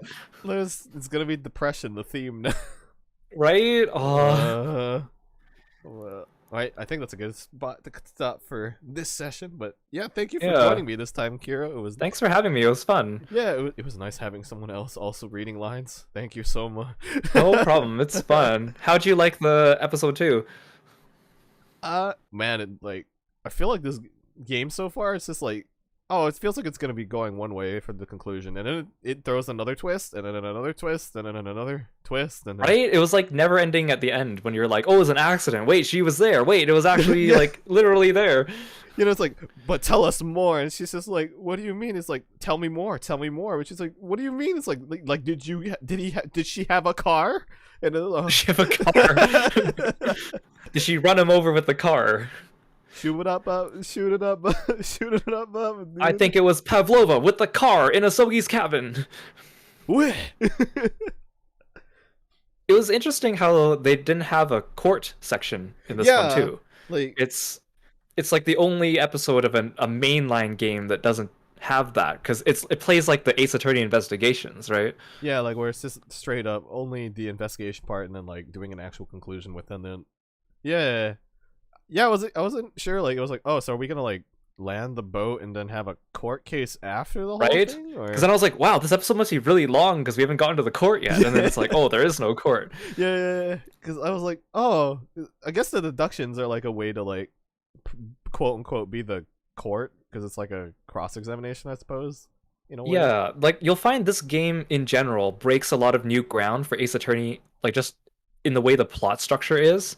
Like there's so many things that happen that would never happen in a normal Ace Attorney game, so it kind of plays against your expectations because you're expecting it to go a certain way based on your experience with the past games. So you're in for a wild ride with all the cases. Actually, they twist it somehow in a way that you don't see coming for an Ace Attorney game. Yeah. Oh, I'm pretty excited. Yeah. Yeah. I'm really glad I got to finally play this game more. Yeah, it's so good. Class are both good voices. Thank you, thank you, Pooh. My Russian accent gave you a good laugh. It was actually pretty convincing. You know what? I'm glad it didn't sound like You got all offensive. the Russian characters. I really like Russian accents too, though. It's really fun to do. It's just like very low, and you do this, and you're very convincing. Yeah. Get that Russian accent redeem, eh? That'd be funny. I really like Stroganov's character, because like he really comes off really strong, and then like at the end you just see him like, yeah, I have a pet fucking snake. What of it? It's like, what? But the rules, he's like, come on, dude, ma'am, we're on this boat for like a really fucking long time. Can you imagine not having anybody to talk to? It's like, but I like how you kept pointing out the weird tan lines on his face, because I was like, oh, I can't wait for Drago to see what happens with yeah, that. I was just like, why does he have these really, really big red imprints on his face? Like, I remember at first I was like, maybe he tried squeezing his way through the grate or something, like in the first part. I was like, maybe he's the killer? I don't fucking... It was so weird and surreal to me. Oh, well, yeah. Oh, that was so fun, though. Thank you for joining Yeah, me. I'm glad you enjoyed it. Yeah, maybe I'll bring you back like at another point in the story. That'd be good. If Heck if yeah. I'm, like a little bit more. Yeah, if you're free, I'll let you know. Yeah, If I want to. I love this game. I'll make time for it. Yeah. Oh, you know what'd be fun? I kind of want like us and like a whole bunch of people to like just play through the original trilogy again, Oh, that'd be hilarious. like a big group fucking read along. That'd be fun. Yeah, that'd be that'd be a really fun thing to do if we're ever down for that. Or like maybe something like this, like a game where we can all read parts. I don't know what other games there would be if you have it. I don't know. If you have any. 999. Oh God, 9. Yeah, we go in and we're just like, all right, how do we get out of this room? And we're just like, I don't fucking know. And then one person's like, Let's RP the escape room together. yeah. Oh, that'd be really fun. Yeah. Yeah, actually, oh man, if we ever all get together in a real life, if we could do an escape room, that'd be actually really That fun. would be fun, actually. I haven't done one in ages. Yeah. I know there's that that VR game one, the escape room one. I don't know if Oh, I've seen that one. I don't know if it can go up to like more than 4 or something, but I did see like some people play it, and I was like, oh, that game looks pretty fun. But yeah, I don't know. Yeah, maybe we can talk. Maybe we can all look into something. That'd be fun. Yeah. But yeah, thank you for joining me, Hero, and thanks for whoever came by. I hope you guys had a good time listening to. Thanks for having me. Yeah, thanks for watching, everyone. Yeah. Oh gosh, and now we have to the hard part. Who the heck is alive and playing and doing things right now?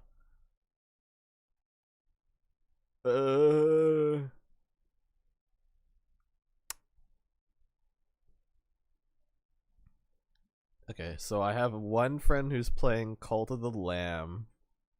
Everyone's been playing that lately. Yeah, and like, I want to watch, but then like I don't want to get spoiled if I ever want to play it because I heard it's interesting. You know? Yeah. Okay, someone's playing chess and someone's doing Cult of the Lamb. You know what? I'll rate my friend who's playing Cult of the Lamb. That might be funny. Coming from there.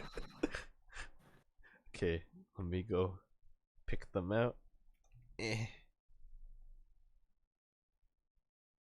I don't really have a raid message, so we're just gonna go in all sneaky like, you know? Invade the cult, you know? That's okay. I never have a raid message. Fair. Alright, well yeah, thank you guys for joining. We're gonna go over to my friend Rika, who is actually a friend from high school actually. And like, they're an artist, they play 14. They got like, they do lots of 14 art stuff too. They're pretty cool. You should check them out. And if any of you guys never checked out Kiro, please check out Kiro. There is the collab command to see where Kiro's channel be at. If it works. Apparently it's not working though. Oh, no, that's working. Oh, okay, cool. My console doesn't show it, so I was like, oh, I don't see anything.